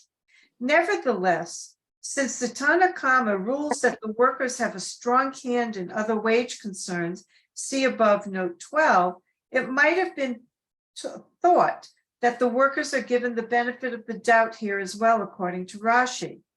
If the employer offered to pay them a higher wage, or even if the workers explicitly requested a higher wage and the employer did not deny the request outright, he's legally bound to increase their salary, according to Ritva. Kamash Malan Damralu. Tana informs the employer may tell him, Adad the Taralahu Haviv Lashtia. It was with the understanding that I will trouble myself to provide you food and drink while you're working. I never consented, though, to increase your wage. 16. If the employer actually makes this claim, he is indeed obligated to provide the workers with food and drink. See Ter Hoshen Mishpat, number 332. That's the code of Jewish law. Okay. So that was 16. The Brisa says Stella. At current prices, the work that's performed has the value of a Stella. That's coin. Notain Lehem Stella. The employer gives them 1 Stella for half of the work they had completed. Last note on the page for you, Sarah. This is the conclusion of Tanna Kama's words. The Tanna Kama stated before this that if the price of labor had risen, the employer must still pay the resigning workers their full prorated wages, even though this means he will have to pay more to complete the job than he originally planned. See above note 12. Here the Tanna Kama states that if the original wage agreement is consistent with the current price of labor, for example, the cost of labor is the same according to both the current price of labor and the original wage agreement, he also pays them their full prorated wages. Okay, that's it for you for today. Gemara asks, Pshita, again, it's obvious that the workers should receive a Stella. 77A3, we turn now. Why would think that they should be paying anything but this? I think it's Marcy's turn, 18. Yep, it's me. The Tanna Kama stated earlier that even if the employer will have to pay new workers more to finish the job than he would have had to pay these, he must still give the first workers their full prorated wages. For example, half the agreed upon pay for half the work. It follows then that if the employer can still hire other workers at the same rate as the first ones, he certainly remains obligated to pay the first workers their full prorated wages.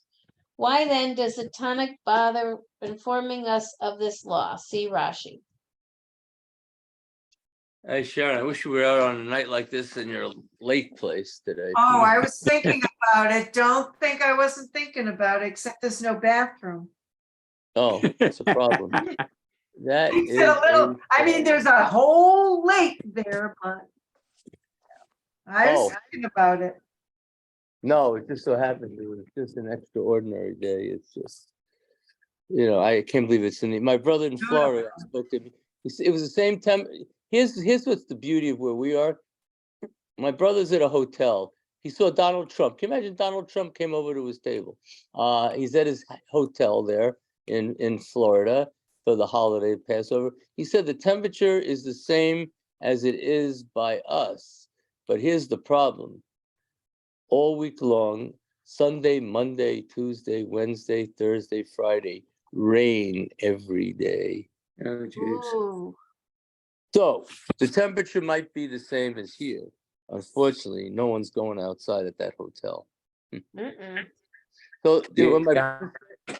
my brother said is that it's funny, all these Orthodox people on the holiday are watching Donald Trump play golf.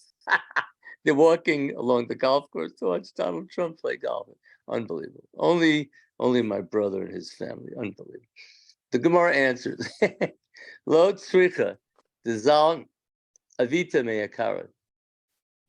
The ruling is necessary in a case where labor was inexpensive at the outset, when the workers were first approached by the employer, and at that time they were reluctant to work for the going rate of pay. V'aginu bitfei zuzah. What happens, thus, to make the offer more attractive, what does the employer do? I'm paying you more than the going rate, and you hire them. I'll give you an extra zuz or a shove. I'll give you a zuz. Okay. For example, he agreed to pay them 2 salam for the job, or to put it another way, a sela, 4 zuzim for each half of the job. Had he been hiring at the standard rate, he would have paid only 3 zuzim for each half of the job, according to Rashi. Does that coin ring a bell from the Seder? Yes. God, yeah. My father bought for 2 zuzim, right? That's where the zuz is here. And that's the coinage in Babylonian. Well, the sof ikar avita. In the end, when the workers quit, the labor become more expensive. The kam bitfei zuzah. It's a zuzah. And the going rate for work is now stood in an extra zuz over the previous rate, which was what, Marcy? At the new rates, the labor necessary to complete half the job would cost a full sela. See A Rashi. full seller. Okay, so now it's a full seller for it. So what happens now? Mahu de tema. Without the ruling of the Brisa, you might say this. Amarle tfei zuza amartlan. Workers can tell the employer, you, in quotes, you originally told us you would pay an extra zuz. Tfi zuzalan, havlan, give us the extra zuz you promised. That is, pay us 1 more zuz. And the current price of labor dictates 21. One would have thought that the workers can successfully make such a claim, for we find that in other wage concerns, the Tanakama gives the workers the upper hand, according to Rashi. Oh, does he? Kamash Malan, they're informing us, the Tana, the Amar Lahu, that the employer might reply to them this. He might say, Ki Amri Lahu Tfei Zuza. When I told you I'm giving you that extra zuz, Zelo Hava Kim Lahu. It was at a time when you were not at all certain that your labor was worth that much. That time I offer you extra zuz. Why? For I saw I would entice you to work by such an offer. I'm giving you that extra money. For example, I recognize that you would not have consented to work for less than a sela, and since I was able to afford to pay you a full sela, I offered you the salary you sought, according to Rashi. Okay, that was 22. So, Hashta Kimlahu. I had been hiring you now. If I had done that, I would not have offered you that extra zuz. For why? Now you would be certain of getting the salary you wanted, even without an offer of that extra pay. 23. 23.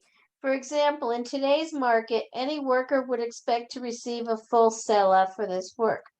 Thus, today's standard rate would have provided you the salary you were looking for, and there would be no reason for me to offer you more than that.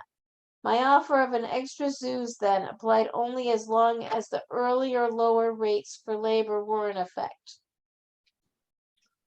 3.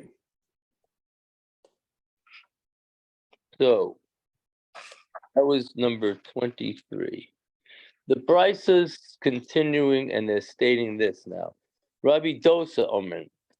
Concerning the craftsmen who refused to complete this assigned job, Dosa said this to them. Shamin lahem et mashatid lihasot. We're evaluating for them the worth of the labor that still needs to be performed, that this amount is deducted from their wages. Haya yafa shisha dinarim. For example, if at the current price the labor needed to finish the job is valued at 6 dinars, shekel. Here we go, Israeli currency currently. The employer gives him only a shekel, which is what, 2 dinar. 24. 24. Again, the Baraisa discusses a case where the craftsman originally contracted to do the job for 2 salayim, 8 dinars. Reb Dosa states that if the cost of labor has since risen, such that it will now cost the employer 6 rather than 4 dinars to complete the job by hiring new workers, the workers who have withdrawn must bear the added cost. That is, they must accept only 2 dinars for the half of the job they have done, so that the entire job may be completed without exceeding the employer's original budget. The Gemara wants to comment on this. Kasavar yad poel al hatachtona. We see that what Rav Dosi holds the worker has, tachton is the lower hand. That is, when the craftsman withdraws it in mid-task, his wages are calculated in the way least favorable to him. 25. In the Baraisa, Rav Dosa discusses only the withdrawal of a craftsman, a worker hired by the job. The Gemara below will discuss Rav Dosa's opinion concerning a worker who is hired by the day.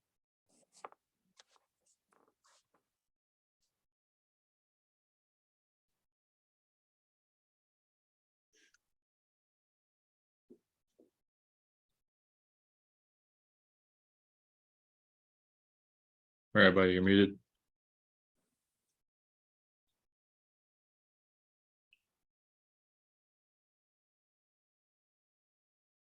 Still not working. The new phone. I must Oh, have no. hit something. I must have hit, Rabbi, you got a new phone? yeah, I must have hit something. Yeah, the other one. We have a lot of nothing was technology we're talking about on Thursday. Yeah, the technology. Yeah, well, anyway, 25. Okay, that was 25, right? I was muted. After. Rav Dosa said, "Oh, Yigmaru Malachtan Miyutlu Shnei Slime." The craftsmen who withdrew may complete their work and collect their full wage of 2 slime.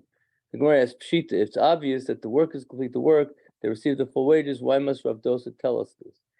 Gemara answers, Lo tzricha dezal avita.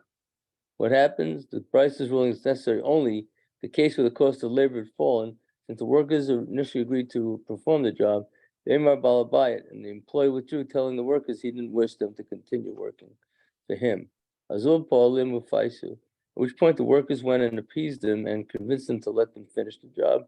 Ma'odetema, now without the Bryce's teaching, he might have said, Matzah malahu. The employer may say to the workers, Adata, yatzrihu li ma'agre. I allow you to complete the work with the understanding that you would lessen the wages you are charging me. 26. The employer and the workers had not explicitly consented to a new wage agreement with lower wages. Had they done so, the workers would obviously be required to honor it. Last note before the long one. Okay. Kamash Malan. It's otherwise they're informing us this. Lan da Amrele. Rav Dosa informs us that the workers may reply and say this to him. Adata da avita lach avita shapirta. It was with the understanding that we will perform for you superior work. We never consented to lessen our pay. Last note. The Gemara here seems puzzling. It suggests that had it not been for the Barais's teaching, or they may complete their work and collect 2 salayim, it would have been thought that Reb Dosa grants the employer the upper hand, even though he was the one who attempted to renege. Rashi explains the rationale for this. The Gemara was suggesting that perhaps the reason Reb Dosa previously granted the employer the upper hand had nothing to do with the fact that the workers were the ones who reneged. Rather, it was because the employer was the one who possessed the money and the workers were attempting to exact it from him.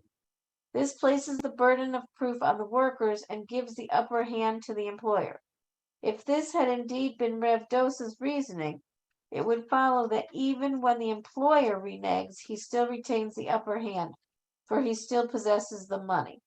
Thus, the Baraisa finds it necessary to reject this reasoning by stating, the workers may complete their work and collect 2 salayim. These words teach that the workers may collect their full wages when the employer has attempted to renege, thereby conveying that Reb Dosa grants the upper hand to the party that did not renege, regardless of who was in possession of the money. Oh, it's a long one. Okay, who's next? Scott, are you next up on the note? Yep. Right. Rice is citing the next part of Dosa. Sela, if at the current price divide the labor yet to be performed, say it's only a short little, small little Sela, Noten Lahem Sela, the employer gives them a Sela, 7784. The Gemara asks, Pshita, again, it's obvious, Pashut in modern Hebrew. Obviously, the workers would receive a Sela. Why would one think they should receive less? 28. If the employer can still hire other workers at the same rate as the first ones, a sela for the second half of the job, he certainly remains obligated to pay the first workers their full prorated wage. Why then does Rav Dosa bother informing us of this? So, 28, that was, Gemara answers this. It says, Amar Rav Huna Bered Rav Nasan. Huna the son of Nasan said this, Lo tzricha de ozli inhu gavi zuza meikra. His ruling is necessary only for a case where at the onset the workers discounted the wage by a zuz for the employer. 29. Next note.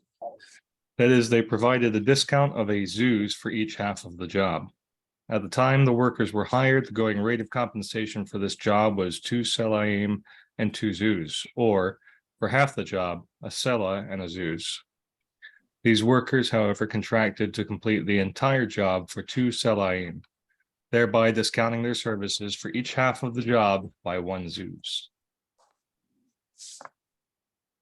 Good. That was 29.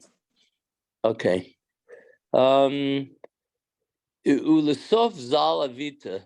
In the end, sof is the end. The time the employer wished to discount the service, labor has become less expensive. Wow, lower cost, such that the going rate is now a zuz less than the previous rate. What does that mean, Scott? 30? That is, when the employer wished to withdraw after half of the job was already done, the going rate was now a sela for each half of the job. So here's the reduction. Mahu de tema. Without Rav Dosa's ruling, you might have said, Batsir Zuza Amralahu. The employer may say to the workers, you originally told me you would accept a zuz less than that rate. Batsir Zuza Yahavnilahu. I'll give you then a zuz less than the current going rate. 31. Since the market price for labor has fallen, the employer contends that he owes the workers 1 zuz less than the current price dictates. He argues that in today's market, all other workers would accept a sela to perform half the job, so he owes these workers a zuz less than a sela. It would have been thought that Rav Dosa recognizes the employer's claim in this instance, since earlier he gives the employer the upper hand. 27. So, Kamashmala, again, he's informing us, the Amrele, that the workers can say to him, Ki amarna lach bevatze zuza. When we were told we would accept the zuz less than that going rate, it was then that you were not at all certain that the workers are available at that rate. At that time, we offered to accept less pay as an incentive for you to hire us. 32. We saw that you were not willing to hire at what was then the going rate, so we offered to hire ourselves out at a zuz less than this rate. 32. So, Hastam Kim Lach. But had you hired us now, we would have accepted less than the standard rate. For now, you'd be certain of hiring at a rate affordable to you, even without an offer of discounted wages. 33. The workers argue that they never intended to accept less than a sela, for that was the lowest rate at which they could afford to work, and that was the rate at which they reached agreement with the employer. So, next column. Ruling issued in connection with dispute between Tanakam and Dosa. Amar Rav halacha k'Rav Dosa. Rav is saying this. The halachas fall in the view of Dosa when craftsmen withdraw their services after starting your work on the job, they have the lower hand in claiming compensation for the work. The Gemara is saying we're challenging this. The mi amar Rav Haki, did Rav really say it? V'hamar Rav Poel yachal achzor bo afilu b'chatzi yom. We know that Rav is also a worker can withdraw. He said from his employment even in the middle of the working day. He said this 34th Scott. That is, a worker hired for the day may terminate his agreement with his employer without penalty, withdrawing his services before the day is over. The scriptural source for this law is Leviticus 25:55, in which the Torah declares, "The children of Israel are servants unto me, God." In this verse, God is understood to be saying, "The Jews are my servants, not the servants of other servants." That is, not the servants of other men, who are themselves servants of the Supreme Being. This is taken as an indication that an employee is not to be treated as a servant. In other words, he may withdraw his services from his employer at any point without penalty, so long as his withdrawal will not ruin the employer's project. 34. How then could Rav also rule that a worker is penalizing for withdrawing? The Gemara is considering and rejecting this possible resolution. Chitema. If you say in reply this, Shani leila Rabbi Dosa ben Shchirod lakablanus. If Dosa is distinguished between hiring by the day and hiring for the job, as he maintains that only workers hired for the job are penalized for withdrawing, whereas those hired by the day are not penalized. 35. In the Baraisa, Rav Dosa discussed Kabbalah, workers who were hired to complete a specific job, such as reaping an area of grain or weaving a garment. The Gemara here proposes that Rav Dosa meant his teaching to apply only to that type of worker, but not to Poalim, workers hired by the day. As for day workers, Rav Dosa would concur with Rav that these workers would not be penalized for withdrawing. That is, they would receive full prorated wages, half the pay for half the work. Such a distinction between the two types of employees would be based on the notion that a worker hired by the day is more a servant of his employer than the worker hired for the job. This is because a day worker must do any sort of work he is given that day, and if the employer wishes, he may give him work throughout the day. A worker hired for the job, however, is more independent. He need perform only the specified task for which he was hired, and he may work at the hours he himself chooses. Thus, it would seem that the scriptural directive allowing workers, servants as the verse calls them, to withdraw without penalty applies more readily to day workers than to workers hired for the job. Okay, last note to you after this.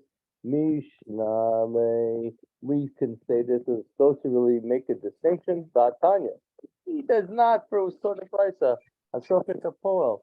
If a socher is to hire, you're hiring a Poel, a worker, the Lakti Tayom Smamina Shemet Lo Mate. Midday, the worker heard his relative just died, mate. He is therefore compelled to abandon the job. 36. During the first week of mourning, a mourner is forbidden to go about his normal livelihood. Okay, we're turning the page. We need another reading. Oshach Satu Chama Fever sees the worker, make it impossible to continue working. The law is as follows. In Sakahu, if he has a worker hired by the day, 77B1, right? Notain lo scharo. Employer gives him his normal prorated wages for half a day's work, and he is not penalized for withdrawing his services. Who are we up to? Back to the top. Yeah, I guess. Number one. Number one, since the worker was forced, excuse me, since the worker, sure, I'll try this again. Since the worker was forced to abandon the job, it is inappropriate to penalize him, that is, to lessen his salary in order to subsidize the employer's increased expenses. So, Im Kabbalah, who likewise, if he's someone hired for the job, number two. That is, he was a tailor who was asked to weave a garment in time for some upcoming event. His relative died, however, or he took sick and was unable to complete the job in time. noten lo kablato. The employer gives them normal prorated fee for whatever part of the job is performed. They're not penalized with it. So we'll finish this up here. The Gemara analyzed the brisa to advance the question. Mani. Now, whose view is reflected by this brisa? Ilema v'Rabbanan. Perhaps you're going to say the view of the rabbis, the Tanakh of the brisa cited earlier. May ira shama shemet lo meit. If so, we can ask, why did the Tana specifically deal with the case of a worker who heard that his relative died, or shachsatu chama, the case of a worker who was seized by fever, honest, which are situations in which the worker was forced by circumstances beyond his control to abandon the job. Kilo anis nami. Even if the worker was not forced to abandon the work, but rather did so voluntarily, rabbis hold he is not penalized. Ha amru rabbanan yad poel al halyona. Rabbi said, work has the upper hand when he withdraws. Number 3. 3. See above 76b and 77a. The Tanakh stated that if a craftsman withdraws his services in mid-task, the employer cannot withhold part of the worker's wages to compensate for his increased labor costs. Rather, he must give the resigning worker his full prorated wage. Clearly, then the brisa doesn't reflect the Tanakh.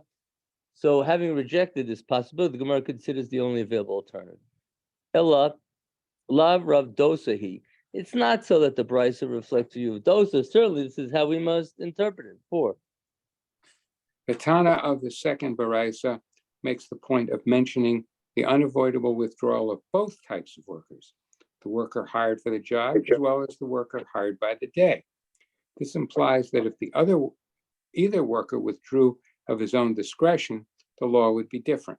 That is, the worker would be penalized. Thus, since we have concluded that this Tana is Rav Dosa, we see that Rav Dosa does not distinguish between the two types of workers. That is, he holds that even a worker hired by the day is penalized for withdrawing at his own discretion. I think you read 5 instead of 4, Neil. Did I really? Yeah. Okay, let's try 4 then. Rav Dosa ruled earlier that if workers hired for the job abandon their work, they must subsidize whatever increased expenses the employer incurs in hiring other workers. If the second Baraisa indeed reflects Rav Dosa's view, then Rav Dosa would in fact be saying the workers are penalized only if their withdrawal is discretionary. If they withdraw because of circumstances beyond their control, they would not be penalized. Okay, so we don't have to read 5. And Shraman, we can therefore infer from brisa, lo shani leila Rabbi dosa ben shchirut l'kablonos. Dosa doesn't distinguish the hiring by the day and the job.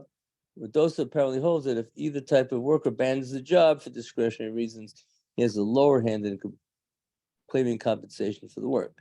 Rav's position is therefore difficult. From one hand, he rules in accordance with Dosa. On the other hand, he rules day workers have the right to withdraw without penalty. The Gemara will finish up here, resolves the difficulty. Amar Rav Nachman bar Yitzchak. Nachman bar Yitzchak said this. In fact, Rav Yosef does distinguish between the two types of workers. That is, he concedes that a worker hired by the day is not penalized for withdrawing the Dvar Havod. What's the reason? Second brisa implies that both types of workers would be penalized because it deals with a type of project that will potentially be lost if the work run is halted. The Divrei HaKol, and indeed this brisa reflects the view of all, both the Tanakh and Rav Dosa. Number 6. 6. That is, in the case dealt with by the second Baraisa, the worker's withdrawal threatens to ruin the employer's project. That is, he hired them to remove the flax from steeping waters, and if the flax is not removed quickly enough, it will begin to decay. See Micah 75b. In these types of cases, it is universally accepted the worker does not have the right to withdraw without penalty for discretionary reasons, no matter whether he was hired by the day or for the job. Thus, the second Baraisa teaches that if either type of worker was forced to withdraw, he is not penalized, and the implication is that if either withdrew of his own discretion, he would be penalized. The dispute between the Tanakh and Rav Dosa, on the other hand, concerned a case in which the worker's withdrawal did not imperil the employer's project. Here, the Tanakh stated that a craftsman hired by the job is not penalized for withdrawing, while Rev Dosa asserted that he would be penalized. The Gemara suggests, though, that their dispute is isolated. Rev Dosa would agree that a worker hired by the day would not be penalized for discretionary withdrawal. Thus, there is no contradiction between Rav's ruling in favor of Rav Dosa and that his statement that a worker hired by the day has the right to withdraw without penalty. See, Rasher? This contradiction between Rav's statement is therefore resolved. So that'll be it for today. And I wish everyone good luck next 2 weeks. I'm sorry I won't be with you. So I hope Marty will give a nice little class with you guys, and He it'll will. work out well for everyone for the next 2 weeks. So those who are on the next class, we'll see you then. Those who I won't see. Rabbi, Yeah. I just want to read the traveler's prayer for you. Oh, yeah, you're doing the Wait, travel wait. prep for me. Thank So you. that we as a Talmud class can just. Yeah, thank you. For your safe travels. May it be your will, Lord our God and God of our ancestors, to guide us in peace, to sustain us in peace, to lead us to our desired destination in health and joy and peace, and to bring us home in peace. Save us from every enemy and disaster on the way, and from all calamities that threaten the world. Bless the work of our hands. May we find grace, love, and compassion in your sight and in the sight of all who see us. Hear our supplication, for you listen to prayer and supplication. Praised are you, Lord, who hears prayer. Amen. Thank you all. I really appreciate it. And I hope I'll see you back on the 28th of April when I get back and have a whole video show of all of the beauty of Israel and Petra, Jordan. So, Have a Okay. great trip, Rabbi.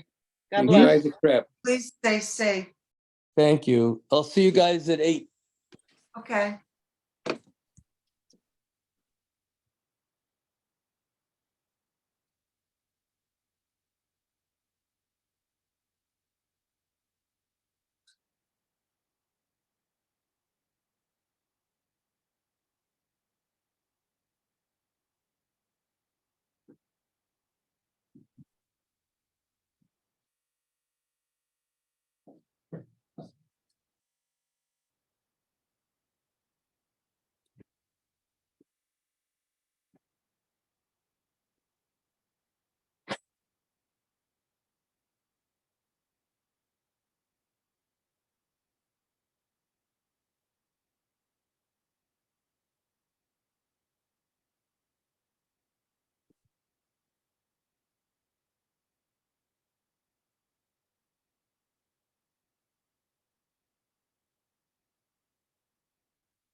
Rabbi, you gonna be in the shul tomorrow?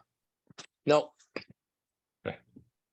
I am off holiday. I'm going to shul and going out of town, so I will not be there. You'll be back on Thursday, right? I'll be there because we're doing Yizkor, of course. Yep. Yeah, we're doing it with, I went over the, with Beth Jacob, so, yeah, so I told him he was Zooming, so it shouldn't be a problem. They were wondering what happens if they don't get on. I said, that won't be a problem, I'm sure. No, worst comes to worst, they can do their own thing in their own place, but I don't think there'd be a problem, Scott. Yeah. I checked out the link, it was fine with Mark Kasher and with Julius, so. Julius and I will just go over it another time, the order of stuff, so afterwards. So basically, we're gonna do our stuff first. We'll do Shacharit, Hallel, and I'll give a little speech I'll give a little speech for Yizkor, and then we're going to go join them for the Torah service and the Torah reading. We'll have 2 Torahs out, one at our place and one at their place. Can you see me? Where am I? Yep. Couldn't see my. Oh, here I am. And then after that, we're gonna have Yizkor together and the service together. And they don't want to do Musaf, so I think we'll do the Musaf Amidah by ourselves after they leave. So that's the way it's gonna work tomorrow. Okay. It'll be nice to have other people for Yizkor. Oh, by the way, I just changed it to my dance outfit for the wedding. I got my red shirt from Amazon. Oh, $19. It's nice. Silky-ish. What do you think, Scott? It's very red. It's very red. Very red. I got my fedora. good with for that. dance. I got the fedora like my dad used to wear when he went dancing. So in memory of my dad at the wedding, I'm going to Is that his hat? I know I couldn't find his hat because I don't know what happened to him after he died, but don't forget he wasn't living in this country, so I don't know what he did with the clothing. So anyway, I wasn't gonna bother his wife. So I got a hat that's similar. I found it at Joseph A. Banks. It was on sale for $1.99 actually. Whoa. It was $80, and it happened that I looked in the hat. It said $1.99. I said I'll take it. Anyway, I wanted to talk to you about the Torah portion of Shemini because the reason I want to do it is that I want to do it because it was my friend Hai's bar mitzvah, and he couldn't give a Dvar Torah at the time, so he asked me to give the information to a friend of his who gave the Dvar Torah that I talked about from his Torah portion. So I wanted to just tell you a little bit about it, and I really tell me what you think of this. This is what I remember that I wrote up in 1968. My first sermon, April of '68, for my dear best friend Hai. I gave him this because he didn't like his sermon and he was a little hoarse. So I gave this words. And what does Shemini mean? Like, why do we have bris milas on the 8th day? Why? 8 is magical. It represents infinity, right? When you draw an 8, what do you think? You turn the 8 sideways. I think the queen of energy medicine is Barbara. What's her name? Eden, something Eden, Jeannie. Anyway, she's Jewish, and with the way she gets energy for people, she draws a infinity symbol of 8 on across your feet, and that's how she does it in her energy medicine talk. I had it on one of my videos. I was looking at her. So it says on the 8th day in Shemini. So what do we learn from that? On this day, for some reason, there was joy before God in heaven like that of the days when heaven and earth were created. So on the 8th day, it was so great that it was like God was rejoicing when God created the world. I mean, you can't take it necessarily figuratively. That what did God have, a party? Did he have a kiddush? Trudy, welcome, Trudy. He didn't have like a kiddush, but it's the joy that he had. It says there was evening and there was morning. Remember when God created the world, he said there was evening and there was morning one day. And on this day, what happened? Dedication of the tabernacle in this week's Torah portion. Scripture says on this from book of the prophets, it says, "Go forth on this day, the dedication of the tabernacle, and daughters of Jerusalem upon King Solomon, upon the crown, with that which his mother crowned him on the day of his marriage, the day of his heart's delight."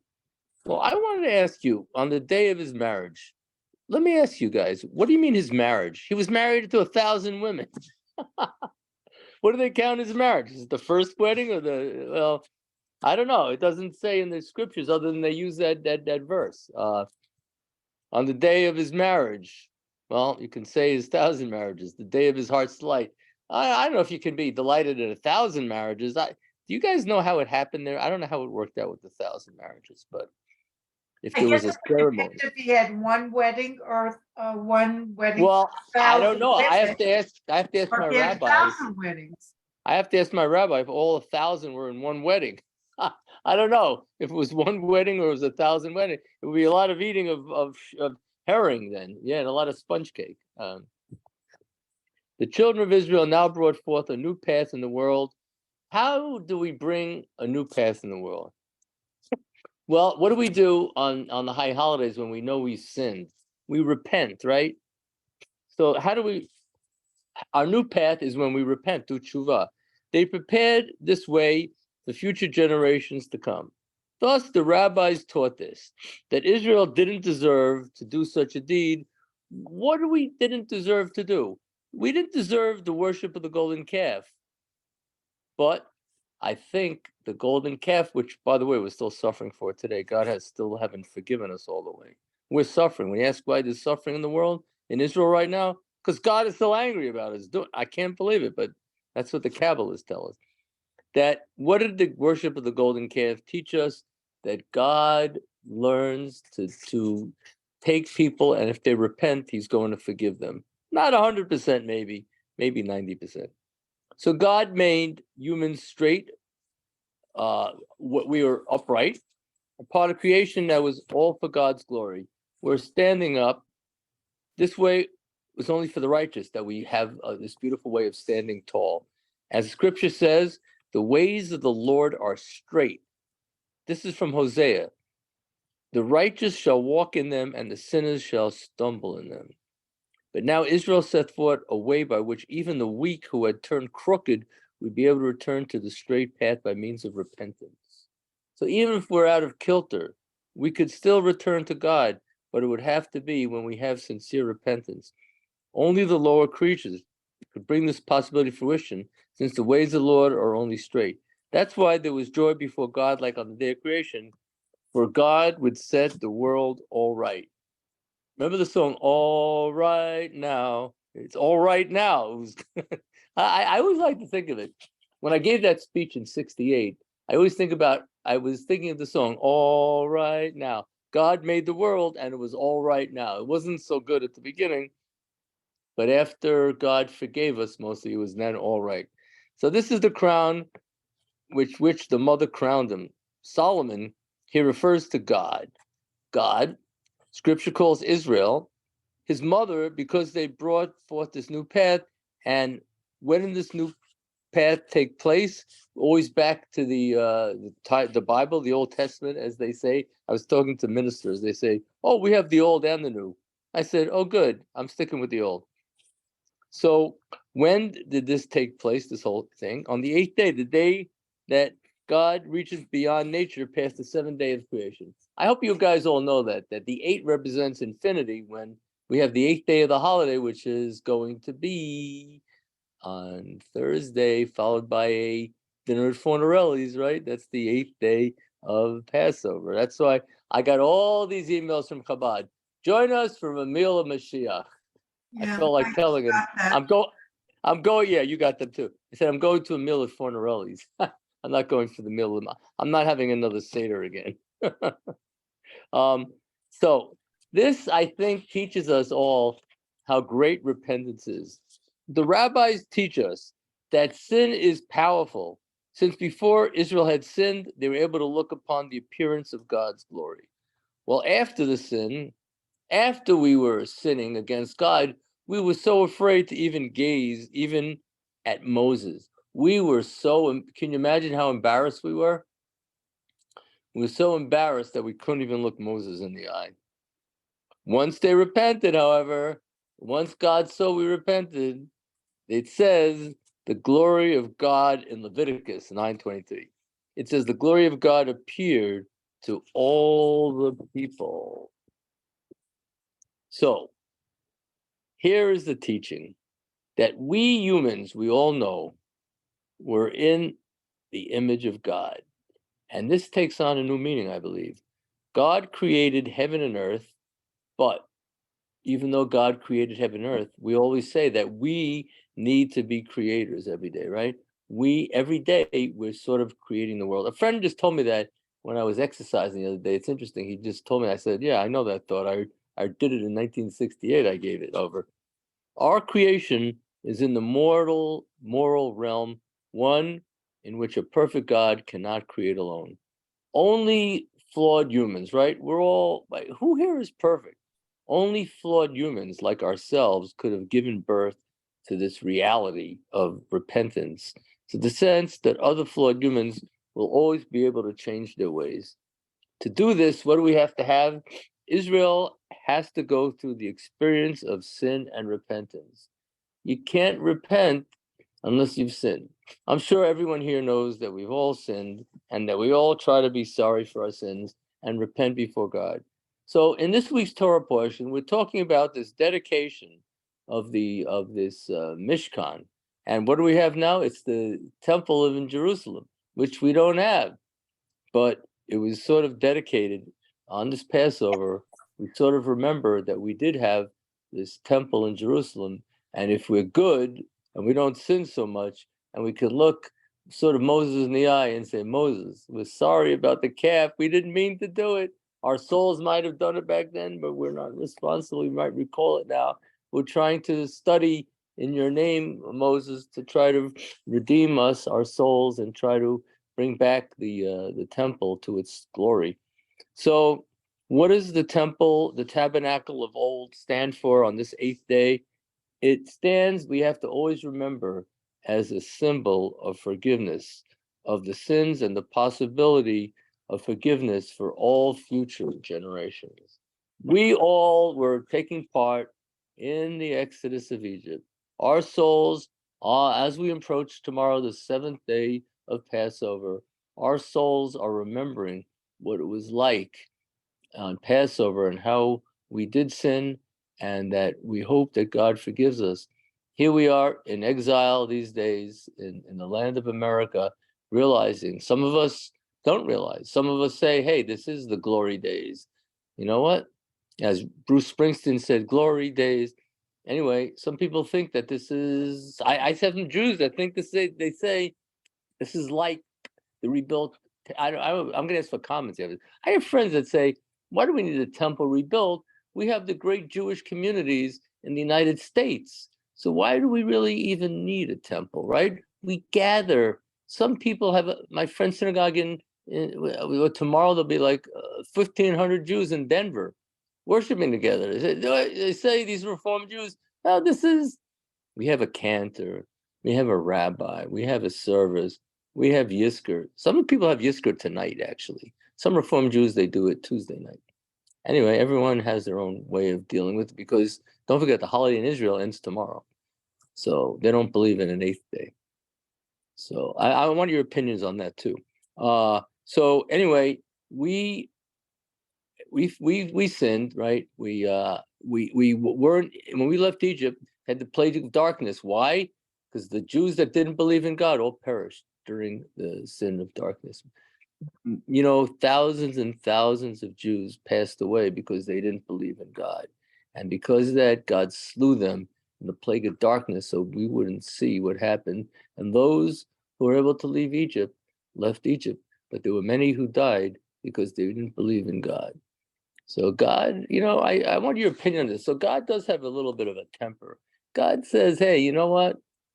You don't believe in me, then what's going to happen? You're not going to be redeemed from Egypt. What happened also, Pharaoh, his people told him, God is a mighty God. Please, please don't let the Jews out because we don't have the death of the firstborn. Had the death of the firstborn. This I want to ask you a question on too. So Pharaoh let us out only to go back and chase after us after he realized the power of God, only to have his entire army die. Where'd they die? In the Sea of Reeds. They all the chariots, after we all passed through, they all died in that. So the lesson for today is that, we should always feel like we're connected to Passover. Our soul's always connected. We received the Torah at Sinai. We were bad then. We left Egypt. We were responsible also for Moses hitting the rock when we had different lack of foods. So the thing is, I always like to believe this, that we might have done wrong things, and we all do it every day, I'm sure, a little bit, something we shouldn't be doing, but we believe in tshuva, in repentance. And I think that's a great thing about our religion. Some of my Christian friends don't believe in this. But I believe that, when we were sorry for things and we do it with the right kavanah, which I had a discussion with people this past week, if we do it with the right intention, we pray with the right intention, we ask for forgiveness with the right intention, then God will sort of be on God's right side as we approach the end of the holiday of Passover. Arlene, what is your opinion about what I said before? Do you really believe what I said, the Kabbalistic view, that, all of our souls were at Sinai, we all had a little bit of a sin, we all have to pay the price a little today, because of that, we don't have a perfect life, we all left Egypt, we all remember in our souls what it was like. That's why Passover is so special, the number one holiday for families to get together. Unfortunately, I don't think many people celebrate Passover the way it should be celebrated. I think they just use it as a dinner and not a seder, to remember what it was actually like. So, what do you feel about that, Arlene? Do you believe that we're reliving on Shavuos the holiday where we were at Sinai? Do you believe that here part of our soul is sort of reliving? That's why we have such a wonderful connection to family and friends on Seder nights and Passover the entire day? Well, you're muted. I can't hear. Oh, here you go. I do believe that, Rabbi, but I often wonder when we talk about this and other things. It's interesting to me that God has such a temper. Yeah. When he's supposed to be such a forgiving God, and I often wonder why, and if that's true. I mean, I can understand paying for your sins, but if you really repent, how long do you have to pay for your sins? That's what I don't understand, Arlene, as you do. Why do we have to continuously have to suffer because of the sin? Were we there at the golden calf? Well, you could say our soul was, and we're responsible a little bit. But I don't know why we have to keep suffering forever because of a sin. Why can't God, Scott, do you know why God can't forgive us? Why do we have to keep suffering because of the golden calf and the 10 spies? Is it that bad that it has to carry from generation to generation? I think it's broader than that. I think God, for lack of better words at the moment, put up with a lot of crap in Noah's time. And I don't remember who said it, but there's a quote, there is no bottom to man's depravity. Right. And I think God let that go for as long as he and or she could, and really just started seeing his creation not only destroy itself but everything else they had created. And I think God goes through these stretches where Hashem will let us out on so much rope and we misbehave ourselves. And after how much rope he gave us in the time of Noah and how depraved we became as a species, I think God doesn't want to see that happen again. And so Hashem is continuing to hone us with all of these experiences, lots of carrots and lots of sticks. And because she knows that if left to our own devices, we're going to try to find the bottom of that well, and it's a very deep well. Interesting. Oh, anyone else have a thought on there? Trudy, how you doing? Happy holiday. It just started. Yeah, thank you. Good. I have no understanding of it whatsoever. Yeah, it is. I mean, I don't understand why it is this way whatsoever. I know my mom, who was a survivor, as I told you before. Yeah. She always had a very strong belief in God, but her opinion, and this is what she would say on occasion, was that there was something wrong with Hashem at the time, that he was, I don't know, I'm trying to translate from German, kind of like not right in the head, not well, that she felt that God should have been there and that there was something drastically wrong. That's all. I don't understand. Well, you know what? That's a good answer, Trudy. A lot of times we don't understand what happened in the Shoah. And I don't care how many times people explain. I remember my friend, Rabbi Schindler, one of my first friends in my Chaya Schindler in my class. Her father's the head of the conservative movement. He wrote a book about trying to explain why God punished us during the Shoah. And it didn't make sense to me that we all deserve punishment for sins of our fathers. I just didn't like it. To tell you the truth, when I was studying in yeshiva with Rabbi Hurwitz, and when was it, 1977, in Meah Sharim Gula section, I asked him, I said, I tell you, I can really study better if you can give me an answer. Rabbi, he's the head of one of the groups in Israel. I said, face to face with him. I said, if you can explain that to me, why God had to torture us, I'll really have great respect for this yeshiva. And he said, well, you might have to lose some respect for the yeshiva, because all I could tell you is I don't know the answer. He says, we're not able to judge God. And maybe in the next world, get to heaven, you can understand it. But he says, I can never give you an answer for that. There's no answer. Do you agree with that, Sharon? He said, there's no answer. So I sort of lost respect. Maybe I shouldn't have. I went to another yeshiva eventually.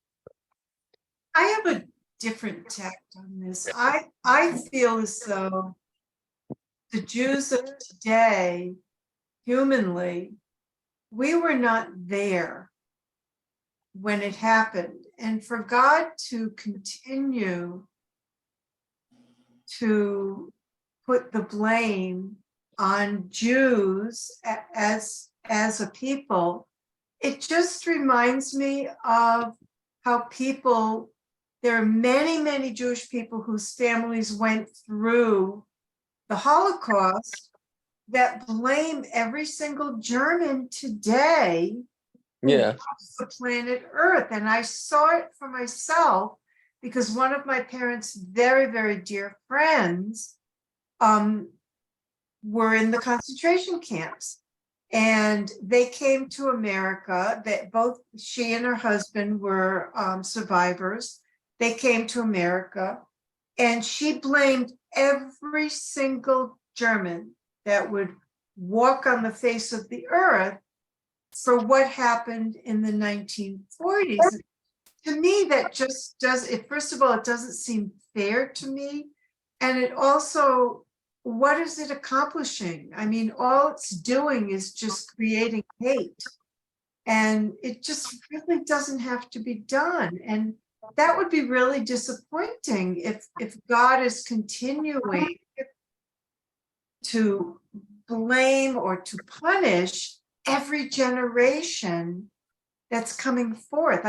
I don't understand it, and I don't understand why he or she would want to continue doing that, because all you're doing is just continuing the hate.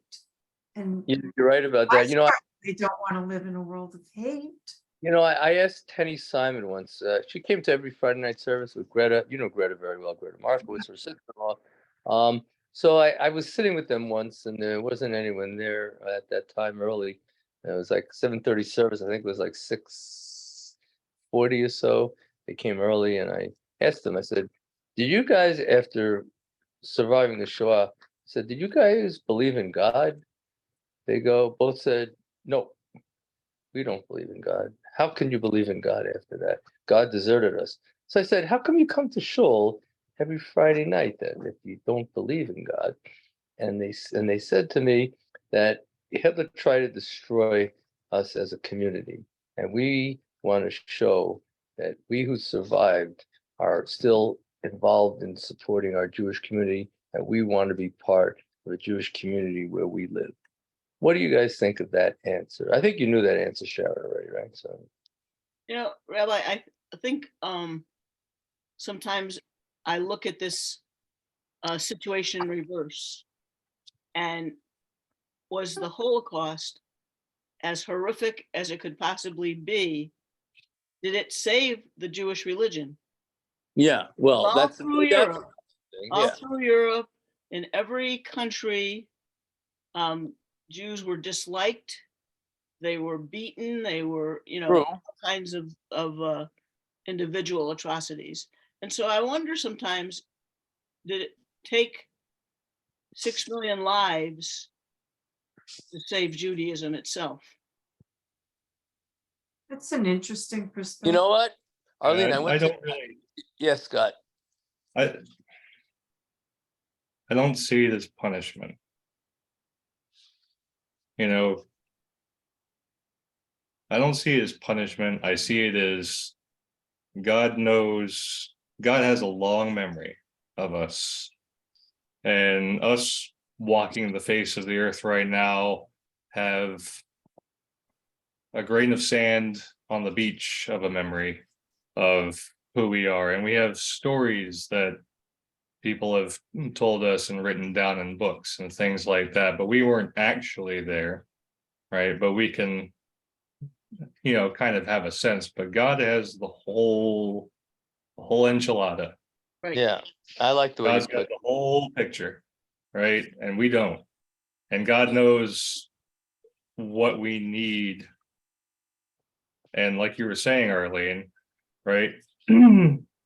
There is a point in Jewish history where Jews just weren't standing up for themselves and didn't do anything about helping other Jews in other countries. And if one Jew was better off than the other, right, that person didn't reach down necessarily to lift that other person up, right? Yeah. And even today, right, even today we have a lot of the same stuff that was going on during the destruction of the Second Temple, right? So we still haven't learned our lesson. Right. I don't think it's punishment. I think it's lessons to be learned. And while us in our very narrow perspective of, we at this particular point in time very much value life and cherish life and the well treatment of others, you only need to go back 500 years to see how, if you had 1 in 7 children survive to be an adult, you were lucky, right? So God's got a much longer memory than us and knows what it is that God knows what kick in the ass we need to get us going in the right direction. And unfortunately, we still haven't finished learning those lessons, as evidenced by we're still doing the same things today that we were doing during the destruction of the Second Temple. And there are still folks who are out there right now doing the things that got the rest of humanity wiped off the face of the earth. Well, So We're not So- there yet. We haven't, elevated ourselves to that state yet of Yeah. being able to say that we figured it out. I'll tell you one last thing, and it's almost 8:30, but I'll tell you one thing. When I was studying at the yeshiva, we had different rabbis teach us. One of them was a Hasidic rabbi named Chaim Kramer, who was the head of Breslov Hasidic in Israel, in Yerushalayim. And he gave a class, and I asked him the same question. I said to him, how can I study if I feel that I don't understand why God has to torture us so much? He says, Ken, one thing you should understand is that you're not going to understand God's ways, but if I give you an example of something, you might have more rachmanis, a little mercy on God. He says, God does things and we don't know what the result is, but you're here in Israel, living in Israel and studying with us. You think there would have been a land of Israel if there wasn't the Holocaust?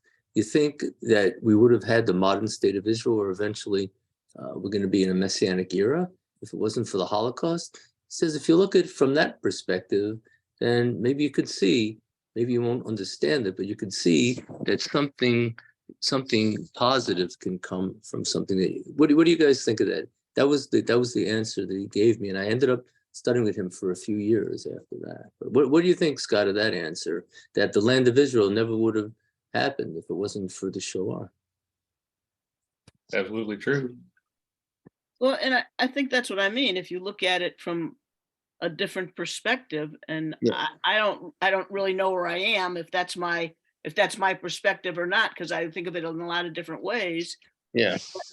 Certainly it was horrific. But I'm not sure God necessarily meant to see 6 million people gassed. Yeah. No. Yeah. I just think that we wouldn't be there wouldn't be a significant Jewish community if there hadn't been for the Holocaust and for World War II. I really And I have, think the thing that it teaches us, Yeah. And then and I it hear, was reinforced, we had in Hebron, there was a community Seder. right, you had all those people. Yeah. It reinforced the thought that it left with me by the style of the Seder that was presented, that one of the ways we're going to get through this is as individuals, as scary as it may be, and I speak definitely of myself, we have got to put ourselves forward and make a difference. I agree with that 100%. Mea chuz, as they say. Yeah, Trudy, you were going to say you had a comment on it? I just have like a major problem thinking that we have Israel because, I mean, so many people, and not just Jews, let's be Yeah. honest, that so many people suffered, and that, we should look at it as, okay, that was a positive thing because look, now we have Israel. That just really is upsetting to me. That's why I wanted your opinion on there's no real answer, but I just wanted to ask you your opinion on what I think that maybe because I'm a direct descendant and I feel more right. strong, You're connected directly. but I don't want my life, to be based on suffering of anyone, and I feel this way for other groups of people in the Ukraine. I mean, Right. why Did they deserve this of all things with Putin, really? Yeah, it seems to be in humanity a constant theme of never being learned, that the same atrocities occur over and over again. But I just would hate to think that people suffered for, I don't know if I'm making sense. No, you're making sense. It's a good point, Trudy. But I think I go back to that again, what Rabbi Horowitz said. There is no answer. You're not going to understand it because I don't think any human being can get into the mind of God. And when you see not only the 6 million, but he killed 12 million others. Talk about 18 million people he killed. 18 million people. because of one person. Anyway, no one stopped him, and 18 million people died because of him. So yeah, it's not only us, as someone pointed out to me when I was swimming today. They said, well, what about us? There's another 12 million in the equation. That's 18 million in total. So I don't think God killed all those people. Oh, I God. certainly cannot begin to feel how Trudy feels, although I agree with her. Okay. If you're trying to look at it maybe from like a historical perspective, I think there's two sides of it. It's the genuine tragedy of what happened, and I don't know, I can't articulate this as well as I would like to. It's the genuine tragedy of what happened, along with having a little bit, having the Jewish people, what was remaining of the Jewish people live. Yeah, It's not that they were better or worse. I'm sorry. Yes. It's not that they were better or worse than any other person in the world, any other Jew in the world. It's how it fell out. I'm sorry, Judy, go ahead. I was Go just ahead, gonna, Trudy. but maybe, whether it was God or not, it was people, human beings. Right. The humans allowed this to happen, right? It wasn't God necessarily. The Right. human beings. God, doing, the slaying of the firstborn. This was actual humans, and it wasn't just Hitler, because people went along with this. Right.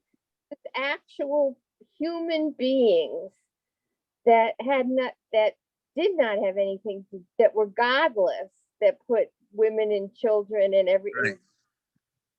That wasn't God. Let's not forget about Russia killing Right. tens of millions of their own, dozens of Right. millions. Look at of their that. own Look people at because and look at the look at the disagreed with Ukraine. communism, and what Italy did the same thing, and it just goes back to the wolf is always couched at the door, right? And Hillel's great statement, if not you, then who? If not now, then when? Right? How bad are you going to let it get before you do something about it? And in this day and age, does it take a tragedy to get you to get up and do something about it?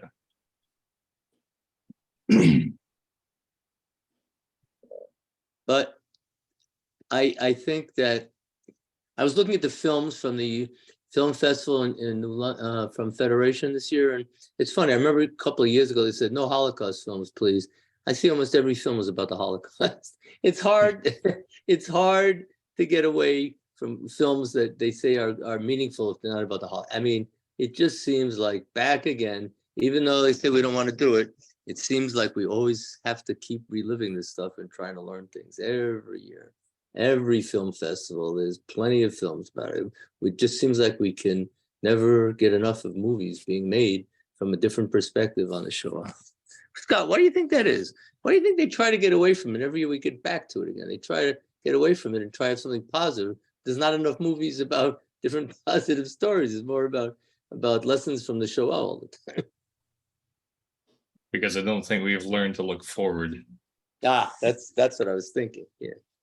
We haven't learned to look forward. It's so easy and so convenient to look back on the past and dissect it and dice it and mince it and redigest it, because it's there and it's already happened and it's gone, but it's always written in a book.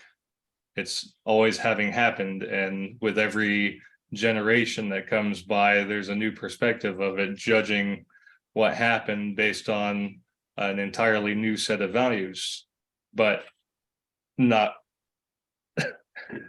a fraction of those folks who are making those new movies about old things are thinking about making a new movie about a new thing, about where do we want to go as a people?